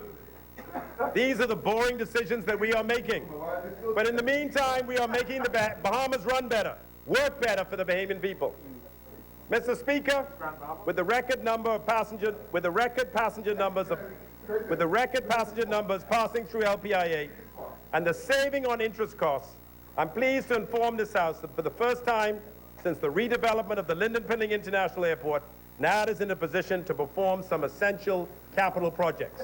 Wow. The largest capital budget in the history of the company, some $53.6 million, has been recently approved by the NAD Board of Directors for a total of 46 capital projects, of which 6 are major capital projects. Mr. Speaker, the capital program begins now with the repaving of runway 0927, the runway that intersects with the main runway, and the taxiway to get to that runway, known as Taxiway India. Effective the 17th of June, less than 2 weeks from now, runway 0927 will close, and the repaving exercise will begin. While runway 0927 is out of service for its rehabilitation, the airport has a solid plan for a safe single runway operations on runway 1432. As I stated in the press, all non-commercial aircraft or general aviation should try to avoid using the airport during the busiest time of the day, which is generally between the hours of 12 noon and 3 p.m. And the traveling public should allow for additional time if they are making connecting flights in the U.S. or wherever. This repaving exercise is expected to take 3 to 4 months, ending in October 29, right in time for the Thanksgiving rush and the run-up to Christmas. Part of this repaving exercise will be the building of a new access road for air traffic services and the rehabilitation of another taxiway hotel. But these will not be commenced until the intersecting runway paving project is completed. Other additional airside projects include the extension of Taxiway Kilo, which will reduce the congestion on the main runway, rehabilitation of severe alligator cracking of the concrete on aprons 2, 3, 4, 5, and 6, to provide safe parking of larger aircraft, runway lighting upgrades to replace the older and inefficient lighting to LED lights for more reliability and cost efficiency, concrete hard stands to replace asphalt to the gates where asphalt rutting has been a challenge. Gates will be taken out of service one at a time to minimize disruption in operations. 2 additional jet bridges, for which the pre-engineering works will begin shortly, with a view to actual construction of the fixed link for the 2 bridges to get underway next year. The goal is to minimize disruptions as this construction will affect one existing gate. Mr. Speaker, this is an ambitious capital agenda, but the team at NAD is organizing itself to meet the challenge of carrying our airside improvements, even as the airport continues to operate safely. Suffice it to say, Mr. Speaker, that there will be significant activity in and around LPIA for quite some time, but all to the good, Mr. Speaker, all to the good. Finally, Mr. Speaker, it is the government's intention to expand the footprint of the airport by making surrounding government land available to NAD. NAD's new airside master plan, with a target completion of August 2019, calls for a future parallel runway, which would require additional surrounding land not now vested under the Airport Authority and thus NAD. A request has been made of the government to transfer to the Airport Authority and then to NAD an additional 1,448 acres, which Cabinet has approved, subject to the due diligence of the Office of the Attorney General and the Lands and Surveys Department. The additional land would ensure that the airport has all the land it needs for growth well into the future, long after you and I are gone, Mr. Speaker, inclusive of commercial opportunities such as cargo aprons, etc., and very importantly, to prevent or avoid encroachment. Mr. Speaker, I now turn to the Airport Authority, which is responsible for the management of the country's 28 Family Island airports and security and crash rescue at LPIA. Mr. Speaker, being the archipelagic nation that we are, managing and maintaining the country's 28 Family Island airports is horrendously expensive. As you can imagine, 28 Family Island airports require 28 runways to inspect and maintain, 28 terminals to keep up, 28 fire and crash rescue regimes involving at least 15 very expensive fire trucks to staff, replace, and maintain, numerous security regimes to staff and maintain, hundreds and hundreds of runway lights to inspect and maintain, bushes to clear, fences to fix, and the list goes on and on and on. And every Family Island MP that sits in this House wants a better airport for their constituents.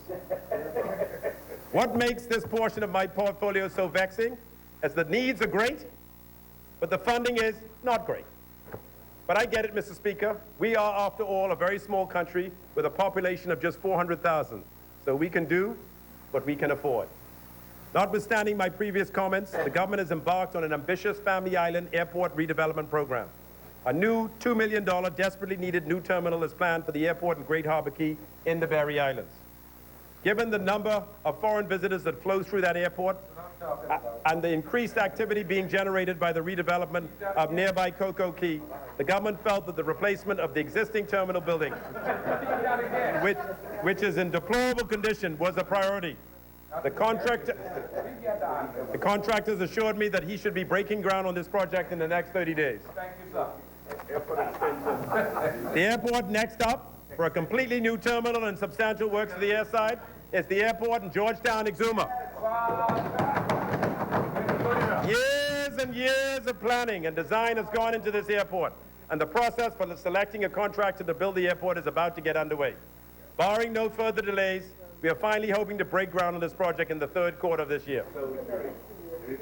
Next up is North Eleuthera, where the amount of traffic passing through that airport has simply outgrown its current infrastructure. The MP for North Eleuthera is right. Tourism growth has been incredible in his constituency, and they need a new airport. We are currently in the preliminary stages of planning that airport, although we hope to achieve some savings by using a similar design to the airport plan for Georgetown. The architect has been hired. However, North Eleuthera will require a completely new runway, since the current runway is too close to the proposed terminal building and will have to be turned into a taxiway to a new runway. In addition, North Eleuthera Airport is challenged with land ownership issues, since the airport sits on commonage land, and the administrators of that commonage, I am advised, have recently made moves to lease land vital for the redevelopment and expansion of the airport to themselves, which could complicate and delay this project moving forward. I advise the people of North Eleuthera to get involved with the commonage and tell these managers of that commonage not to hold the government hostage by insisting on payments to themselves for the land they have leased to themselves. Next up is the redevelopment of the terminal and runway at Deadman's Key, Long Island, which the government has promised to commence in the 2020-2021 budget cycle. Mr. Speaker, Long Island has waited long, endured many promises, and quite naturally they are skeptical that we will deliver on our promise of a new airport and runway. Mr. Speaker, the member for Killarney has stated on a recent visit to Long Island that next budget cycle will be their time, finally, to get a new airport. When that project is completed, this F&M government will make Deadman's Key Airport a port of entry to facilitate direct flights into that island, since that airport is the only Tier 2 airport in the Bahamas that is not presently designated a port of entry airport. Finally, Mr. Speaker, the board of the Airport Authority is moving out of the Western Air Terminal at the San Andres Airport into brand new trailers, which have been recently installed, to mitigate the outrageous costs that it was incurring to rent space in the Western Terminal of the San Andres Airport. It would have been the previous administration, and I guess the previous minister, the member for Eglinton, can speak to this when she is ready, that authorized the move from the then dilapidated trailers into the Western Air Terminal. While I don't fault the previous minister for the move, the trailers had been allowed to deteriorate into mold-infested hellholes. The only problem that I had with the move was that it came at an enormous expense. When I took office and learned that the Airport Authority was paying $60 a square foot, $60 a square foot to rent space in a building in Andros at a staggering cost of $205,200 a year, I said, hell no.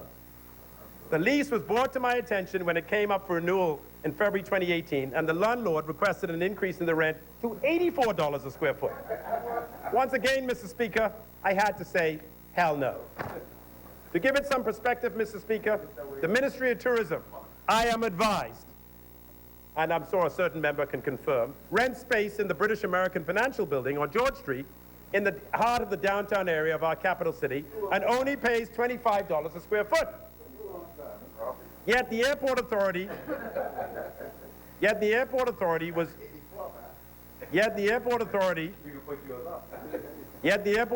was ordered on May the 4th, 2017, by the previous administration to enter into a lease, which by the way was never executed since no one seems to have a copy of it, retroactive to March 2015, to rent 3,063 square feet in the Western Air Terminal for $60 a square foot, costing the Airport Authority $205,200 a year inclusive of that, or $17,100 per month in rent.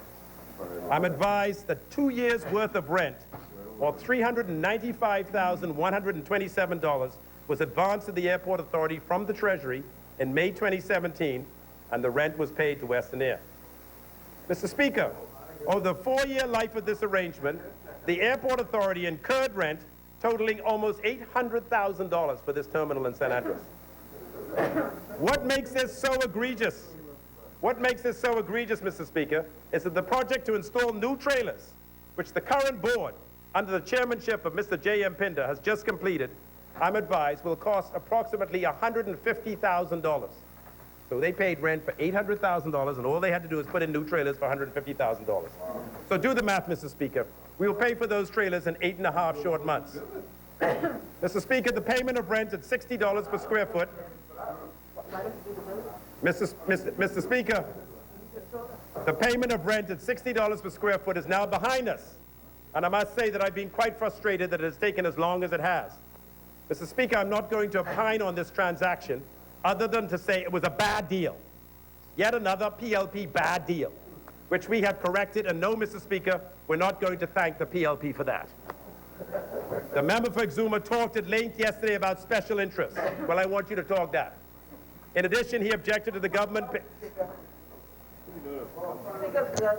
I recognize the honourable member for Eglinton on a point of order. I've been listening to the member's contribution. I didn't want to disturb him, but he just provided an innuendo which must be resisted. Furthermore, the member has not given the totality of the arrangement nor the appropriate background, and he has not admitted that they have been paying this rent for 2 years. So to the extent that it was a PLP bad deal for a couple of months. It's been, and there's no lease to be found. You just said there was no lease to be found. You just said there was no lease to be found. It has been as much a bad deal for the Free National Movement. But Mr. Speaker, Mr. Speaker, The payment was found. the member will know, and he should be fair, the arrangement, the North Andros Airport was destroyed by fire several years ago. In truth, it needs a new terminal. Honestly, that's what we should be saying here, not try to create some scandalous narrative. It needs a new terminal. That's what the Minister of Aviation should speak to. But in any event, the trailers that they were housed in, the airport security, customs, etc., deteriorated that it became an emergency health issue. And as a result of that, Mr. Speaker, we were coerced to find immediately within the precincts of the airport premises to immediately move as a matter of health emergency. And as a result of that, they were moved to the Western accommodation. Honourable member. I want to answer, Mr. Speaker. The member has... Honourable member. Yes. You are raising on a point of order. Yes, I member said have special allowed you. interest. Yes. I have allowed you to go. Thank you. He's misleading. He said special interest. Western Air, he said special interest. Western Air has accommodation at the airport. No one else does. They're special in that way. They're the only one that had accommodations there. Furthermore, the member has omitted to advise that that arrangement was involved with the Ministry of Finance. Honourable member. Of Finance and involved Honourable member. real property tax Honourable member. set off against rents. While the chair is speaking, Yes. you do not speak. While the chair is speaking, you do not speak. The point I'm making to you, you are pointing your hands. When resume your seat. Just resume your seat. You have to learn how to abide by the rules. When the speaker is speaking, you keep quiet. Honourable member, resume your seat. When the speaker is speaking, members, by rules, are to remain quiet. Now, with respect to point of orders, I've given you a certain degree of liberty to go into an explanation. The member raised an issue with respect to the square footage and the payment on the square footage as being unreasonable. You raised on a point of order, but you have not yet said exactly what your point of order was, what you were in agreement or disagreement with. You were going on with a long explanation. You will have an opportunity to speak. Honourable member, resume your seat. Resume your seat. When the speaker is speaking, you remain quiet. How much time? We've been here for 2 years now. You still have not accepted that basic principle of the rules. Well, if you don't want to be lectured, you can withdraw. Oh, no. The chair recognizes the honourable member for Freetown. For goodness sake. Shame. Yeah. Yes. In addition, You forgot what you all did when you were over here. yeah. So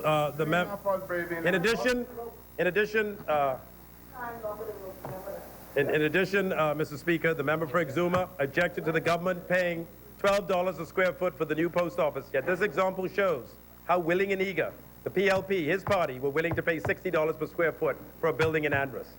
I am just delighted that in my capacity of Minister of Aviation, I have saved the hard-paying taxpayer in this country another $200,000. The member for Exumas and Ragged Island, on a point of order.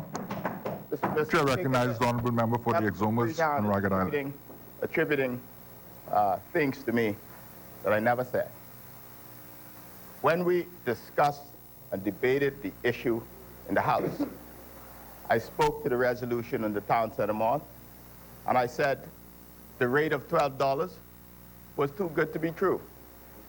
I never, in my presentation yesterday or before that, said that a $12 deal was a bad deal.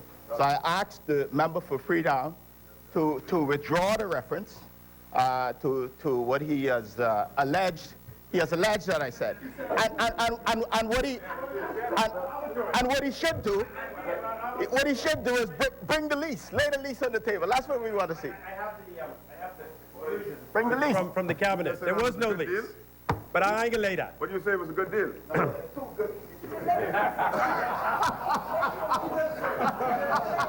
No, man, you say you never said it was a bad deal. It's just $60 a script. The bottom line is, Mr. Speaker. Honorable member for Freetown. Yeah, the point is, Mr. Speaker, it was $60 a square foot. When I figured it out, it took me a while to figure out, but to filter up to the minister, right? When I figured it out, I was like, okay, I got to stop this. Then it took us time to build a replacement, to get it in operation. That took time. So it took time for me to figure it out. I mean, I got all these portfolios. And then when I figured it out, we ordered to replace the replacement. My point is this. It cost us $150,000 to fix it. Right? That's what it paid. We paid $150,000 instead of the $800,000 in rent that was paid over 4 years. $850,000. That's all I'm saying. I say the taxpayers in this country, by doing that, $200,000 a year in rent. I'm upset. I'm moving on. Well done. Mr. Speaker. Well done.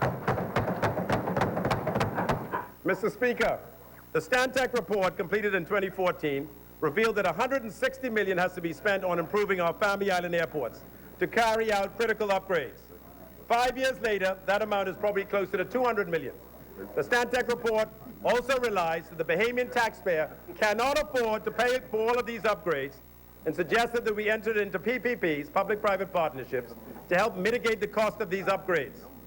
In a number of airports, the report suggested that we use private sector operators to better manage the operations, and the Airport Authority has been exploring such options. In addition, Mr. Speaker, NAD charges $48 for every passenger that departs from LPIA. And for those of you who are wary that such a high passenger facility charge may dampen visitor arrivals, may I remind you that this PFC is very much in line with competing airports and that our passenger count has actually been increasing. And Mr. Speaker, you can see for yourself how wonderful that airport is and compares to the rest of the Caribbean. Mr. Speaker, the Airport Authority charges absolutely nothing for anyone to use its airports. And so we have what we have. As we upgrade our Family Island airports, a similar model that is used at NAD must be explored to ensure that we are able to maintain these substantial investments once they are made. In addition, Mr. Speaker, during the upcoming fiscal period, the Airport Authority will look to upgrade its baggage screening equipment at LPAA and replacing a number of its fire trucks, some of which date back to 1972, long before many of the members in this House were even born. Mr. Speaker, the baggage screening equipment at LPIA is obsolete and inadequate and has been the reason for flight delays due to frequent equipment failure causing additional handling of the bags, something that causes the U.S. Border Protection agents to often request that once the baggage is loaded onto the plane, it is all taken off the plane and rescreened, causing inevitable delays. Not only do we need more baggage screening machines due to the increased passenger loads at LPIA, but we also need machines that our local technicians can service and for which we can find parts. The current equipment requires the Airport Authority to fly in technicians. That's the only deal that the equipment supplier will give the authority. And given the age of the equipment, the sourcing of parts has become a major problem. The fire trucks are in a similar state. I want everyone to understand that you cannot operate an airport that services scheduled commercial aircraft without adequate firefighting equipment. If you have fire equipment, if you have fire equipment that is not working, the Bahamas Civil Aviation Authority has to inform the flying public of that fact, and scheduled aircraft will immediately stop coming to that airport. As a result, Mr. Speaker, a substantial investment is needed. All the fire trucks are working, don't get me wrong, but we need to do the investment. As a result, I take your advice. Thank you very much, Angleston. As a result, Mr. Speaker, a substantial investment is needed in this current fiscal into the inventory of fire trucks to ensure that our growing tourism arrivals are not interrupted by flight cancellations caused by fire trucks that are not working. Nassau Flight Services. Mr. Speaker, I now turn to Nassau Flight Services.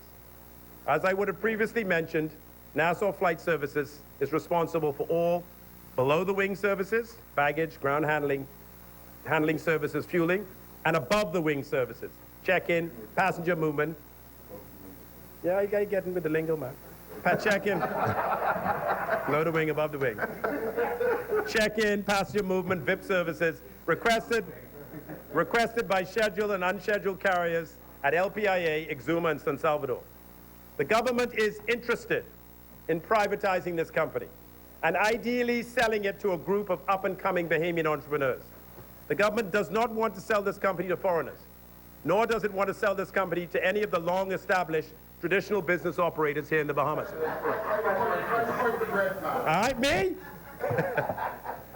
This is a great chance for a group of Bahamian entrepreneurs who have had some business experience thus far, wanting to expand and grow to the next level. I just want to say up front that the government of the Bahamas has made no decision yet to sell this company.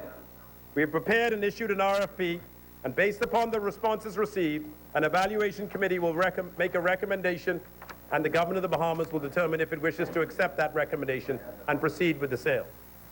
Mr. Speaker, as mentioned, Nassau Flight Services is an airport ground handling company operating at the Linden-Pilling International Airport, San Salvador, and the Exuma International Airports. Originally, the company was named Nassau Air Dispatch and was started by an Englishman named Harold Woodman in 1957, when Nassau International Airport was first opened. Subsequently, the company was acquired by Aircraft Services International, an American ground handling company, in the 1970s. And the Bahamas government acquired the operations in October 1979 and renamed the company Nassau Flight Services and began formal operation in February 1980. Since that period to now, profits from this company have turned into losses, and the losses have grown significantly since 2012, primarily because payroll and related costs have been allowed to grow unchecked and now exceed 97% of the company's annual sales. Yes, Mr. Speaker, for every dollar that comes into Nassau Flight Services, every dollar, 97 cents goes out to pay the staff. Each year, the government provides... Each year, the government provides this company with between $1.8 to $2 million in subsidies, which barely assists in covering of the other costs of this company. As a result, the company's liabilities are growing, and its fixed assets, starved of cash, are deteriorating. Essentially, this company has gone bankrupt and is being propped up by government subsidies. There is no money to innovate and refresh, and NFS will die a slow death unless it receives fresh capital and new ideas and is allowed to reboot. Mr. Speaker, it should be no secret to Bahamians that I support the sale of this company. I've taken this position not only because NFS has received just under $9 million in subsidies from the Bahamian taxpayer over the past 5 years, but because I believe, and this government believes, in growing and creating opportunities for up-and-coming Bahamian entrepreneurs. NFS is the right size, not too big and not too small, has the right cash flow potential, and if run properly, can create an enormous opportunity for a mid-sized Bahamian company. Mr. Speaker, Nassau Flight Services generates revenues of approximately $7 to $8 million per year, and it incurred accumulated losses of just under $10 million over the past 5 years. A review of Nassau Flight Services financial statements for the period 2014 to 2018 confirmed these losses and shows declining gross income and increased expenses, especially payroll costs. Mr. Speaker, the time for tough decisions is upon us, since with these deteriorating financial results, we cannot allow the status quo to remain. On Monday, the 20th of May 2019, a request for proposal for either the outright sale and or the franchise acquisition of NFS was published. All qualified companies will have the option to submit a purchase proposal and or a franchise proposal. Given the sensitive nature of NFS operations and its contribution to the quality of our tourism product, the franchise option was strongly recommended to be included so that in the event a suitably qualified and experienced Bahamian company does not emerge or doesn't have the ability to buy it, that investment can come by way of a franchise agreement that will remove the financial responsibility from the government but still allow for government quality control over the new NFS operators. It should be noted at this juncture that prior to the publication of the RFP, advisory meetings were held with the appointed board of NFS, the chairman over there, their executive management team, all line staff and their respective union, the Airport, Airline, and Allied Workers Union, to ensure that the RFP process is managed efficiently and respectively. I know that a number of the staff have expressed their concern about the uncertainty of the process, and I get that, Mr. Speaker, I get that. But I want all the workers to know that in the event of a sale, They will be taken care of by this government and assured of preferential consideration by the new owners. Mr. Speaker, from what I've been advised, there is considerable interest in this RFP, and I'm encouraged that so many Bahamians are stepping up with bright and innovative ideas to take Nassau flight services to the next level. Stay tuned, Mr. Speaker. Stay tuned. Bahamas Air. Mr. Speaker, under the chairmanship of former Cabinet Minister and leader Tommy Turnquist, the financial performance of Bahamas Air continues to improve over the past fiscal year, although the national flag carrier continues to suffer from a lack of scale. With only 9 planes, Bahamas Air experiences enormous operational challenges when one of its 9 planes suffers a mechanical and is taken out of service. We'll all remember those scenes on social media when one of Bahamas Air's jet went out of service and the airline was challenged to get customers stranded in South Florida back home. While we all love our Bahamas Air, many of us consider the national flag carrier as a symbol of nationhood. It is important to note and understand its limitations. When American Airlines, for example, with 800 planes takes one out of service, it is left with 799 planes and can accommodate its customers fairly quickly with a replacement itinerary. Bahamas Air with 9 planes, when one is taken out of service, it is left with 8. And while a replacement itinerary is inevitably found, it is typically following an extraordinary delay.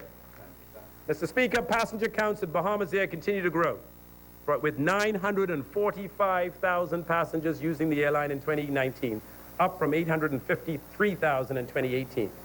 The airline is projecting that Bahamas Air passenger count will exceed the 1 million mark in 2020, yet another record under me, and settle.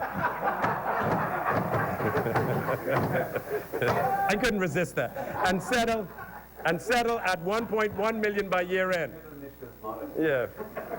In addition, the airline predicts, making the Bahamas great again. In addition, the airline predicts that its annual net loss will decrease from 24 million in 2018 down to 21.9 million in 2019, down to 16.9 million in 2020. However, despite these increased passenger counts, Bahamas Air still continues to average about 60% load factor annually. Most airlines, in order to break even, must operate a load factor closer to 80%. So Bahamas Air would have to do something seismic to increase passenger loads by 1/3 to get to that break-even point. And competition remains very stiff, Mr. Speaker. U.S. carriers, especially Silver Airways, are now making more direct flights into Nassau and other Family Island destinations. This increasing competition will continue to impact Bahamas Air's Florida and domestic routes as fewer tourists will transit to and through Nassau to their final Family Island destinations. Note further that Bahamas Air currently competes with legacy carriers on its Florida routes. American Airlines, 7 flights a day. JetBlue has 3 flights a day from Fort Lauderdale. JetBlue comes out of Orlando. While it may make sense to redeploy some of its aircraft to other routes where there is less competition, all travelers flying into South Florida benefit from lower prices that airlines are forced to charge to remain competitive with Bahamas Air. And this is the benefit of Bahamas Air, albeit at taxpayer expense. The additional load that it puts on the routes to Miami and Fort Lauderdale help keep the fares affordable for both Bahamians and other foreign visitors that connect through South Florida. Mr. Speaker, on February the 14th, 2019, Valentine's Day, Bahamas Air took delivery of its 9th jet, a 103-seater Boeing 737-700 at a cost of $11.4 million, paid for in full from the proceeds generated by the sale of the old Dash 8 aircraft. The aircraft seeks to improve the reliability and on-time performance of Bahamas Air, which actually reached 76% last month. Allow Bahamas Air to take further advantage of its peak periods by putting on additional flights, and to allow for the airline to fly greater distances if it were to pursue non-stop direct services from destinations identified by the Ministry of Tourism where the demand exists and that type of non-stop direct service does not exist, such as Austin, Texas, New Orleans, Louisiana, and Cleveland, Ohio, to name but a few. Mr. Speaker, in July 2019, Bahamas Air plans to introduce additional check-in alternatives using kiosks at all major airports locally and in Florida. This automated check-in alternative for a passenger and their bags will speed up the check-in process and hopefully lead to lower staff costs. All done under you. In January 2020, Bahamas Air plans to implement a new generation digital passenger service system to assist with flight reservation and customer check-in customer service, and improved communication with all customers. The new passenger service system will save the airline up to $2 million annually in transaction costs, free up existing human capital to be redeployed to better serve the airline's customers, enhance communication with the airline's customers, allowing the airline to push out via customers' mobile phones service bulletins to all customers before, during, and after their flights, and provide real-time business intelligence to assist the airline in making real-time decisions with respect to managing passenger loads. Mr. Speaker, Bahamas Air is also preparing to launch a totally re-engineered website geared to drive a majority of all purchases through the internet, which should further reduce costs. Important to note, you can save more when you book online.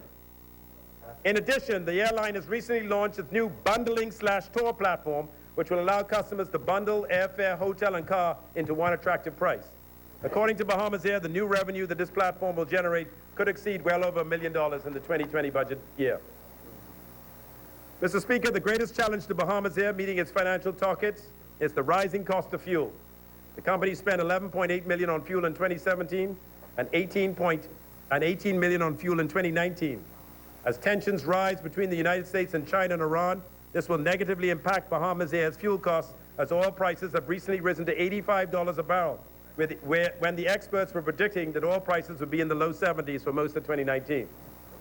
Mr. Speaker, on April the 5th, 2016, Bahamas Air borrowed $120 million, mostly in US dollars, at 8.3% to purchase 5 new ATR aircraft, buy some parts, and pay off some old loans.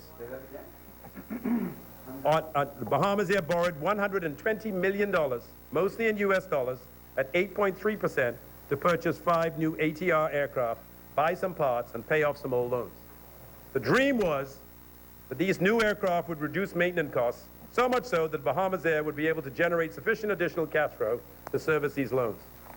Needless to say, that was another one of those PLP dreams that never materialized, and now that these loans have to be paid off over the next 7 years, no more extensions on principal repayments allowed, you will see a $9 million increase in the budget allocation for Bahamas Air, going from $13.4 million this year to $22.4 million for next year. The $9 million increase will be used to make principal repayments of $6 million, plus mitigate some of the annual interest costs, which will total approximately $9.5 million for this year and next year. That's in addition to the $2 million. Finally, Bahamas Air plans to spend almost $12 million on capital projects in the 2019-2020 budget year. Almost 80% of that $9.3 million of that total will be spent on heavy maintenance and engine overhauls. But some money is being spent to facilitate the move of the company's headquarters from its current location, which is a 50-year-old building, still reeling from damages inflicted when Hurricane Matthew struck in October 2016, to a building complex on Blake Road, formerly used by Doctors Hospital. Mr. Speaker, what a great year this has been. Tourism, the engine of our economy, continues to perform exceptionally well. While Exuma and the PLP want to take credit for the success that I am enjoying as Minister of Tourism, I say to them, sit small. You had your time, this is our time. Oh, yeah. The minister-led administration is clearly far better managers of our economy, and that is why there is so much optimism and interest in the Bahamas.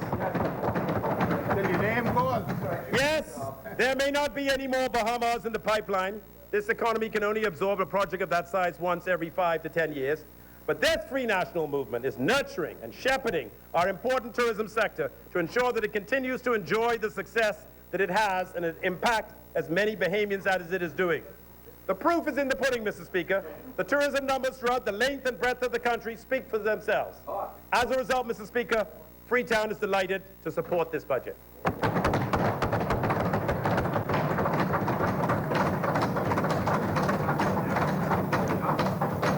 Thank you, Honourable Member. As many?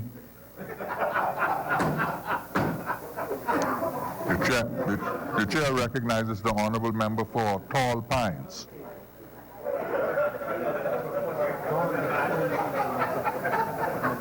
Thank you, Mr. Speaker.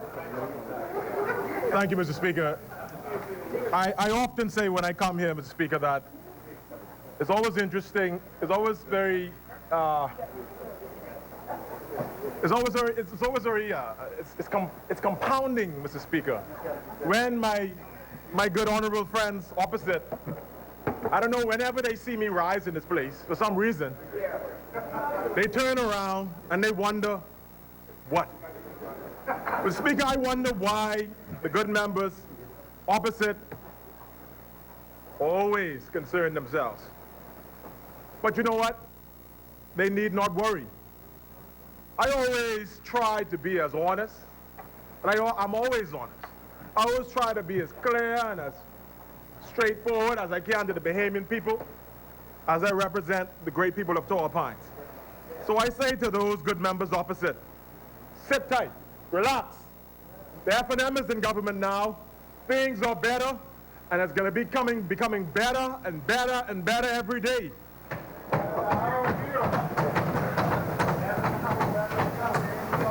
Mr. Speaker, it's interesting that one good member from the opposite side, I know it was withdrawn, but he called me a filler. But I always try to remind members of Anglican, I always try to remind members of this House. I always try to remind members of this House that our obligation in this House is to speak, to represent, and to support legislation. And so to some extent, and not to some extent, all of us are fillers, but let's hope that we're fillers for the right reason. Let's hope, Mr. Speaker, that when we fill in the gaps for our colleagues, when we speak to national issues, those issues are spoken and always spoken for the best interest of the Bahamian people. And so, Mr. Speaker, I stand here proud to be the filler for the Bahamian people, to be the filler for the people of Tall Pines, Mr. Speaker. I'm proud to be a filler for the F&M government. And so to my speech now, Mr. Speaker. I sat here yesterday in amusement as I watched one of the fillers for the PLP. I watched them get, Mr. Speaker, Honorable member, just for the record, I believe The member. that on a previous sitting, we had all agreed that the word filler was not an appropriate word to be used to describe any member. And so as a consequence, honorable member, as a consequence, I will withdraw this. you withdraw. Don't refer to yourself as a filler.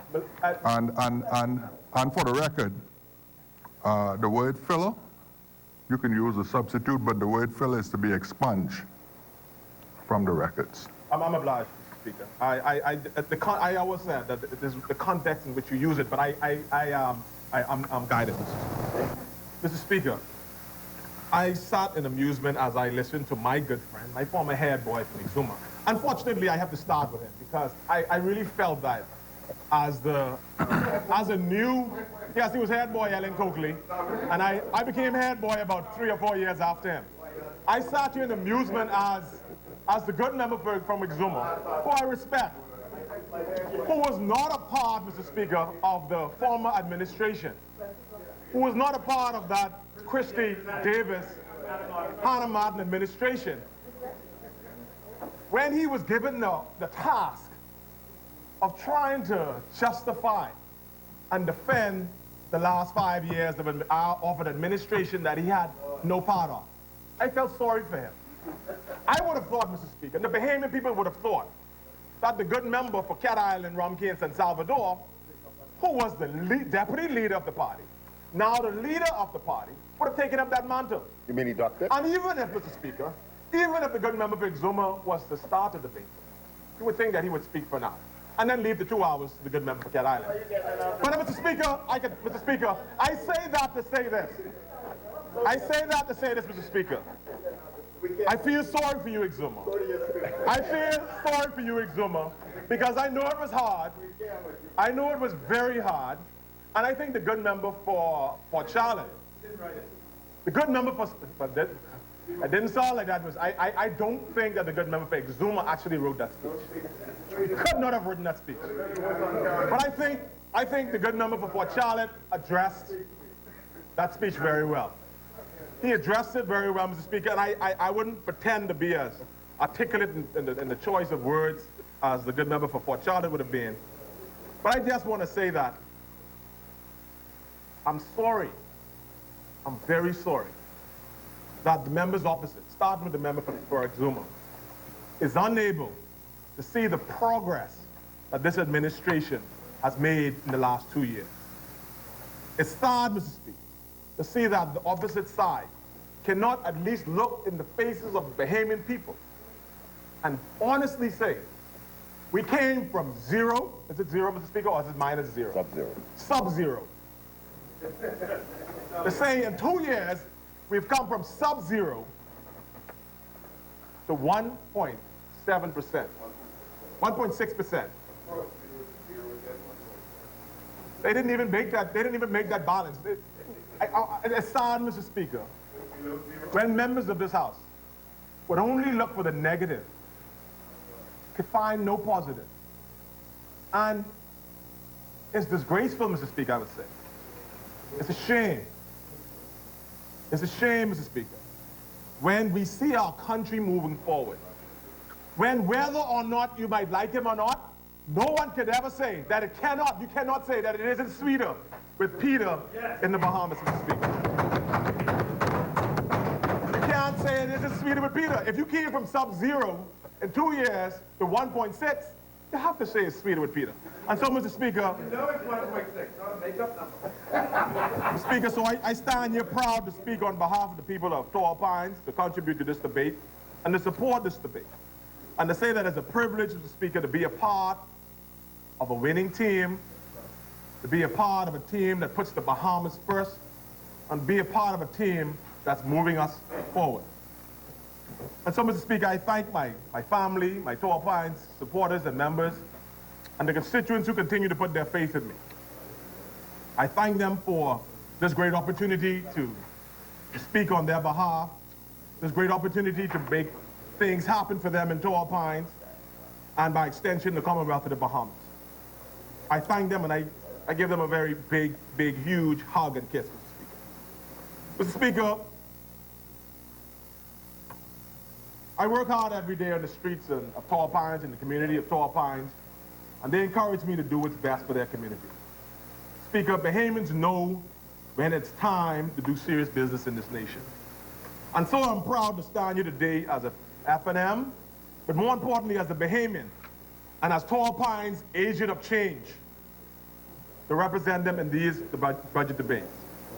Firstly, Mr. Speaker, what we must look at in the budget, I would argue, is two things. Firstly, ask yourself the question, is this budget in line with our commitment to the Bahamian people that we will be fiscally responsible and sound at a national level with respect to their taxpayers' money? That's number one. And secondly, all of us must ask this question.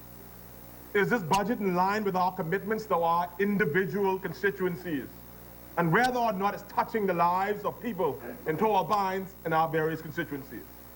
And I can say, without doubt, Mr. Speaker, as I listened to the member for East Grand Bahama and I listened to my colleagues who spoke after, to say that truly this budget is in line with our commitment to fiscal responsibility nationally, and is truly in line with my commitment and the rest of our commitments to our constituents throughout the Commonwealth of the Bahamas. You know, I'm no economist, I'm a humble lawyer, but I've heard and I've read the budget, the 2019 budget, and I'm convinced, Mr. Speaker, that these two criteria have been set, and they've been met, and I can say the answer is a resounding yes. This budget does not take under consideration, or takes into consideration all that needs to be done to operate and run our country in a responsible way. Speaker, and yes, it continues to entail mechanisms to ensure that as we move forward in future budgets, that we do what is right, we do what is sound, and we not move back to the negative days of the PLP, but we continue to propel our country forward as it relates to fiscal growth year after year after year. And so, Mr. Speaker, I stand here to uplift and to support this innovative budget. I stand here today to say to the Bahamian people, and more particularly the people of Tall Pines, that we have taken office 2 years ago. And we have talked it, we've walked it, and we've stood up to our principles that we have said that we would stand up for. We introduced the principles of holding public office. And we said that these would include this: selfishness, integrity, accountability, openness, honesty, and leadership. Mr. Speaker, it was not easy striking all of these goals, but I would say when we look at this budget, every single aspect of those goals, I would argue, was accomplished. Let me look at economic growth, Mr. Speaker. Minister of Finance never misled the Bahamian people, as alleged by the member for example. He never misled us by suggesting that there was an increase in the budget, which we didn't mention, that we weren't being transparent with regards to borrowing. Mr. Speaker, I would put it to you that every single time that we come in this House and a bill is laid for borrowing and we debate that budget, we put it to the Bahamian people. That's evidence of us being transparent. That's evidence of us saying to the Bahamian people, this is what we need. And we need you to verify it or to vote for it. And then we, not in this F&M government, we use those funds responsibly. We use those funds always knowing that it's not our money, but it's the Bahamian people's money, that they have entrusted in us.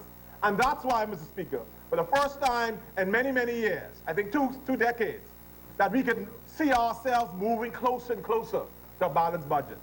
This is the first time, Mr. Speaker, we can see in many, many years that we see an increase, the growth in our economy. And this is why our Prime Minister could go around the Family Islands every few months and say to our Bahamian people, here is where we're going. See what we have done. And this is where we're going to continue to take us. That's admirable.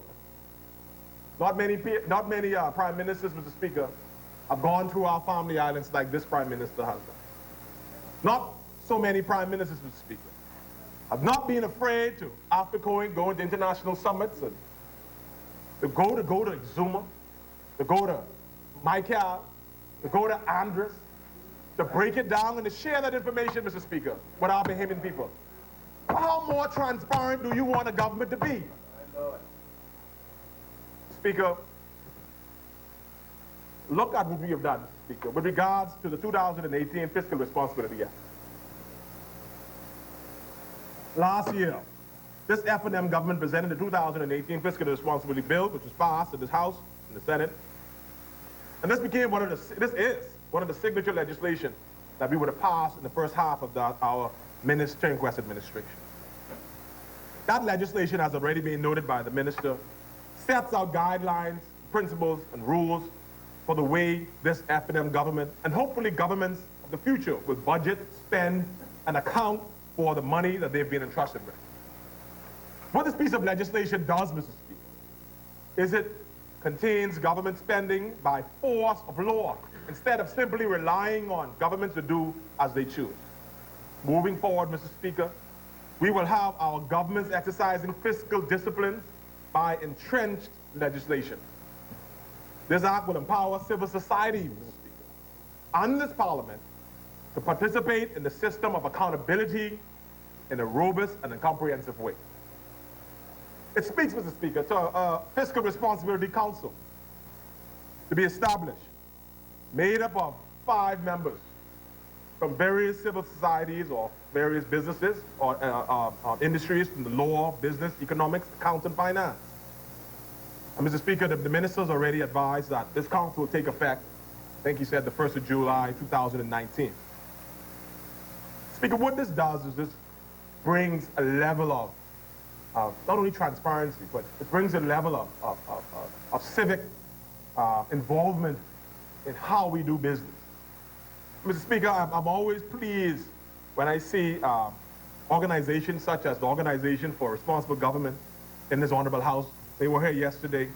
And other organizations, civic organizations, who come here to view our proceedings. And these particular organizations, Mr. Speaker, they're given our bills to review, and they often give very valuable contributions or advice or recommendations, as they did with our fiscal responsibility bill. And I'm so happy, Mr. Speaker, and I'll report to this later, that Matthew Aubrey, who was the chief executive director of that organization, he attended the conference in Canada, the Open Government Conference, Global Summit Conference, the Pan-American Summit in Canada last week that we attended, where thousands of civic leaders attended, and we looked at ways in which these organizations could assist the government. We looked at ways in which governments could open their arms to these organizations to contribute in a very positive way to building legislation, to improving societies. And I'm proud that we were able to discuss and discuss ways in which they could become more involved. But I'll speak to that at a later date, Mr. Speaker. Mr. Speaker, the Speaker from Exuma, I know I'm speaking a lot to him because he was the one to take the charge yesterday. He talked about transparency. Speaker, I'm speaking to you, Mr. Speaker, but I'm referring to the member for Exuma. Yes. Mr. Speaker, unfortunately, he decided to take the lead for the former government, so I could only refer to him. I haven't heard from anyone else. Mr. Speaker, we talked about transparency and this government, but, as I said, the Financial Responsibility Act, it really demonstrates our commitment to making sure that our government is responsible and stick to the principles in that act. Speaker, and it's interesting that during the last budget debate and other debates concerning fiscal issues, the F&M government reinformed the Bahamian people that what we was engaged in was the long-term stability of the Bahamas by lowering the deficit and maintaining stable fiscal balance, sustainable fiscal balance. Secondly, we were committed to lowering our debt to sustainable long-term levels. And thirdly, maintaining current expenditure growth in line with growth in nominal GDP. We are pleased, Mr. Speaker, to report to the Bahamian people that we have lowered the deficit and sustained fiscal balance. And therefore, we have a very good sense of where we want to go. We have a good trajectory moving forward that our national debt will be lowered. We have maintained current expenditure growth in line with growth in nominal GDP. So we have delivered with respect to that promise. And we will continue to deliver, Mr. Speaker. Speaker, in the spirit of transparency, I remind the Bahamian people that it was this F&M government that decided to introduce the midterm budget communication. And if I remember correctly, it was the PLP who had issues with that. It was this government that said that we're going to report halfway through and produce a communication. And I know, Mr. Speaker, when the good member for East Grand Bahama presented his midterm communication, there was some issues with respect to whether or not that should be debated. But I agree with you, and I agree with the member for South Beach, who said that it was highly irregular to reject that communication, as was suggested by the member for Cat Island, Rumkins, and South Africa. And my review of the FAA is that it simply imposes on the Minister of Finance a duty to lay over to the House the budget statement, and that was the only duty.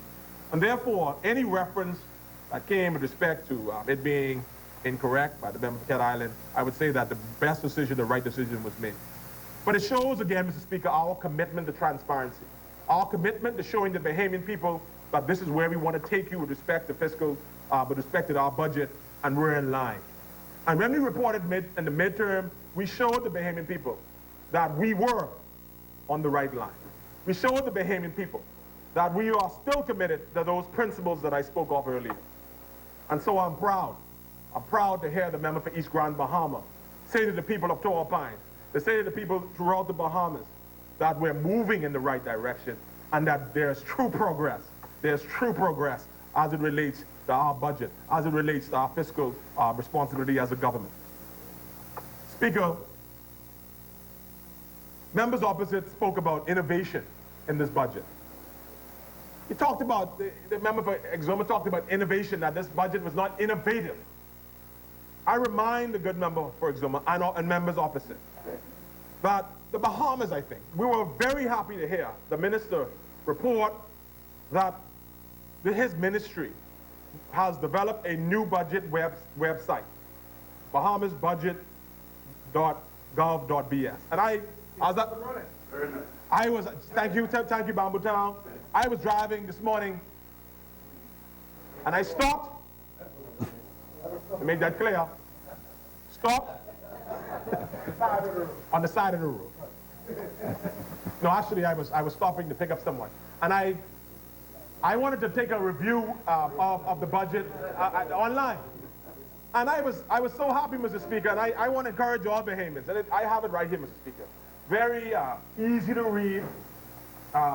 Again, it's bahamasbudget.gov.bs. And if you're driving, don't try to look, but if you're in your office, take a quiet moment and just look at it. Very simple, very easy to read. It has all of the details and the numbers of the budget. $2,628,000,000 total revenue, 9% increase from the year 2018-2019.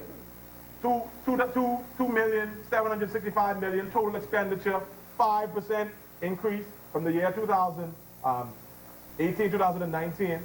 And it goes on, Mr. Speaker. It has all of the relevant information, breaks it down, very simple. If that isn't innovation, Mr. Speaker. So we're not hiding anything? Hiding? This is the F&M government, my friend.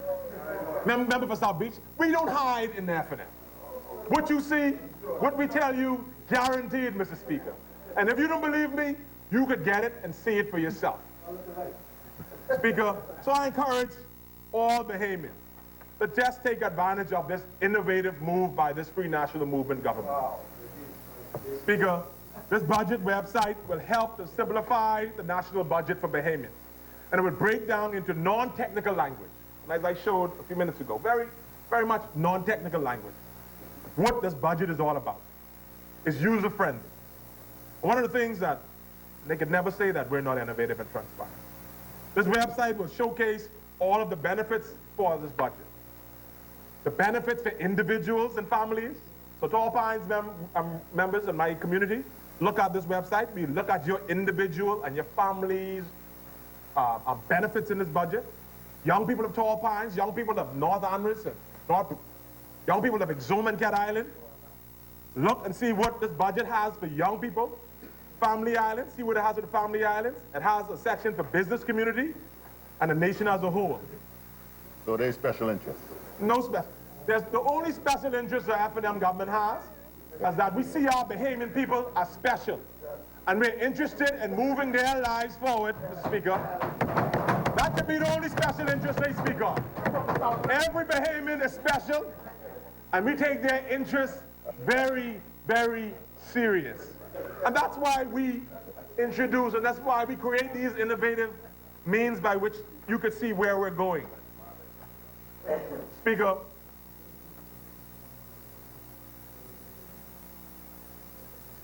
it's always very interesting, Mr. Speaker, when we come to this house and we hear what we're doing about our tax systems and where we're moving it forward.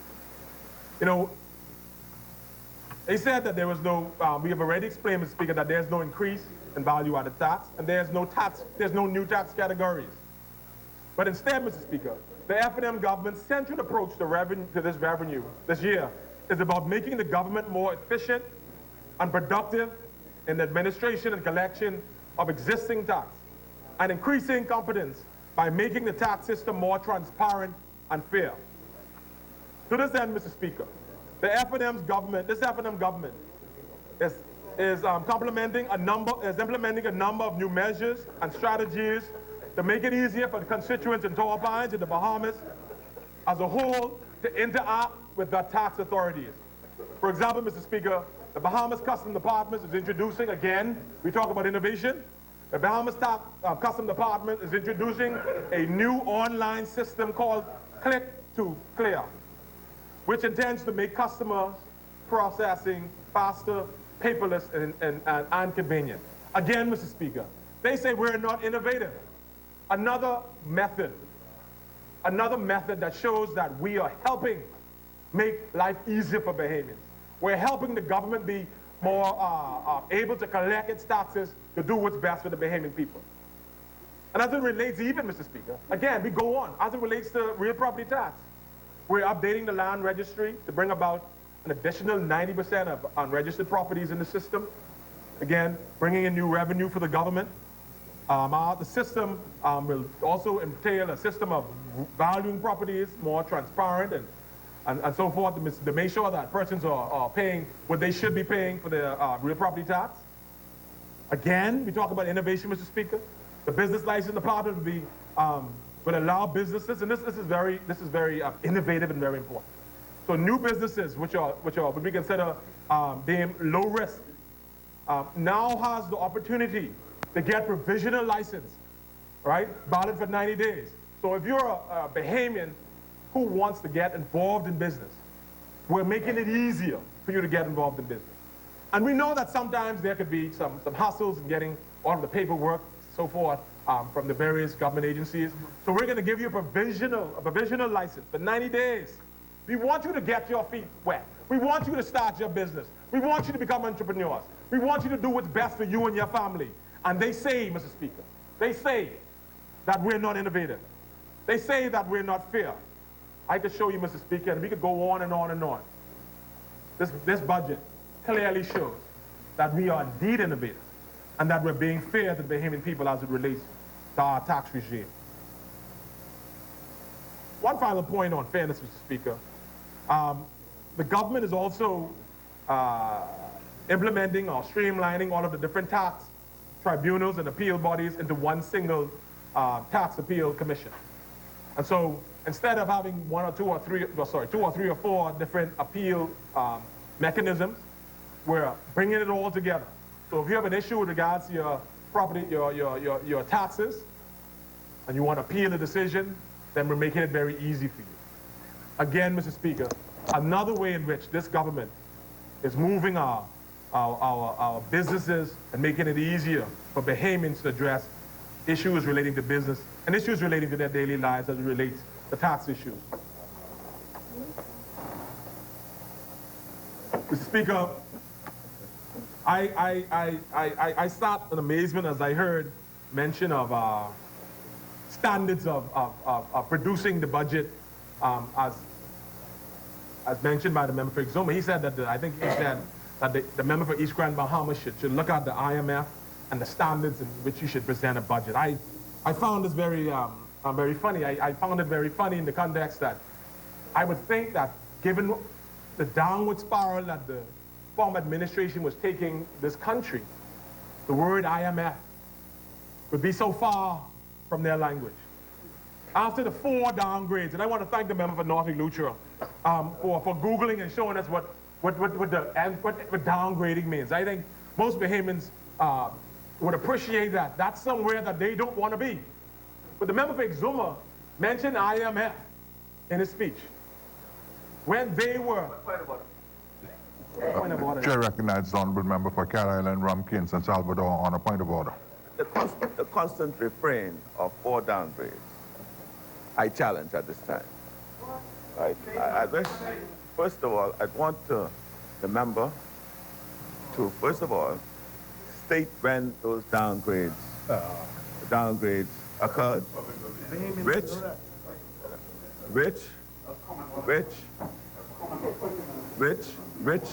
Which agency downgraded them, and then I need him to say the reasons given by those those agencies for the downgrade. That's your speech. Speaker. No, Speaker. Honourable member. So because it is misleading this Parliament to suggest that there are 4 downgrades that were in any way attributable to any handling of the economy by the previous administration. It's misleading to say that. Now, so I ask him to sit. No, I can bring. I'll address this, and I'm going to bring it. But I thought I'll put it on the record right now, right? Because all through this debate, I'm hearing 4 downgrades, 4 downgrades, 4 downgrades. Right, Mr. Speaker, I need. It's Speaker, sinking in now. if it is, it's not sinking in because I know why, and I will. It's common on but what is not common, Mr. Speaker, is the reasons for it, and this continuous misleading to suggest that that it was related to. Now, unless the member says to say that I invite him to withdraw it. Honorable member. Honorable member for Cat Island, Rumpkin, San Salvador. I understand the point you're making. Thank you. The question, though, on the point of order, are you denying that there were 4 downgrades? I am denying that there were 4 downgrades. Number one, because it was not 4. Number one, right? There were downgrades, but it was not 4. Number one, and number 2, I am denying that the downgrades were in any way attributable to any mismanagement of the fiscal order of this country by the progressive government. And that's they too, but because that is the clear. You have no confidence in your projection. Honorable member. Thank you, Mr. The member for Cat Island is the Speaker. So what I'm saying is incorrect, Mr. Speaker. 1, there were not 4 downgrades. 2, that the downgrades were in no way attributable to the handling of the economy by the previous administration.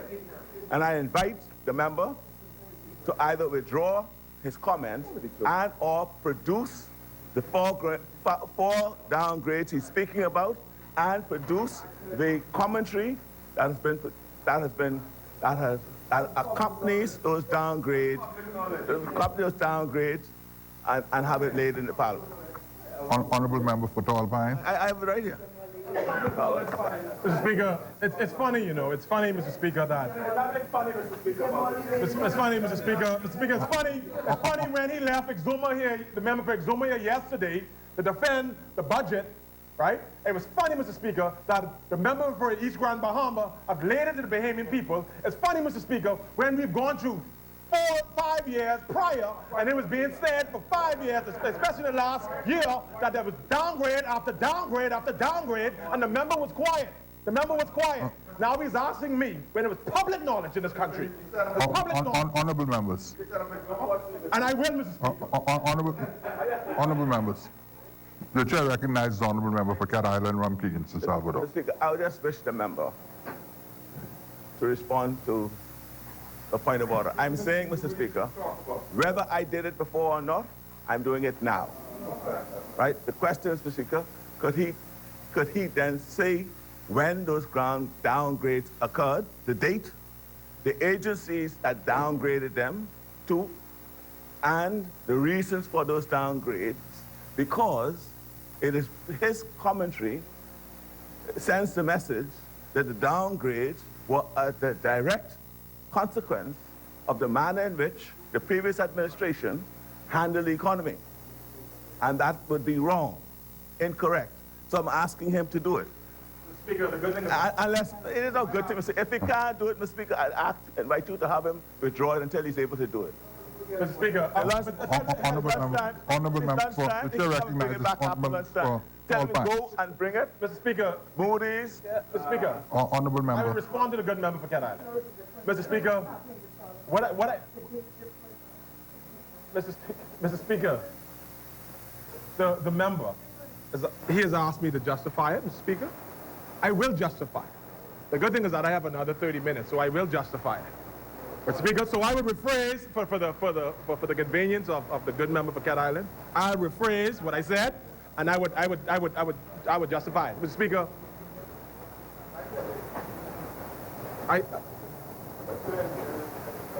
The chair recognizes the honorable member for Bamboo Town. Mr. Speaker, this is a good point for us to take the luncheon break. And so I will move that the House do suspend until 3 p.m. We will return in good order to once again ensue this debate. Second. Thank you, honorable member. Honorable members, it has been moved and seconded that the business of this House do suspend until 3 p.m. this afternoon. As many as are in favor will remain seated. Those who oppose will stand. The business of this House stands suspended until 3 p.m. this afternoon.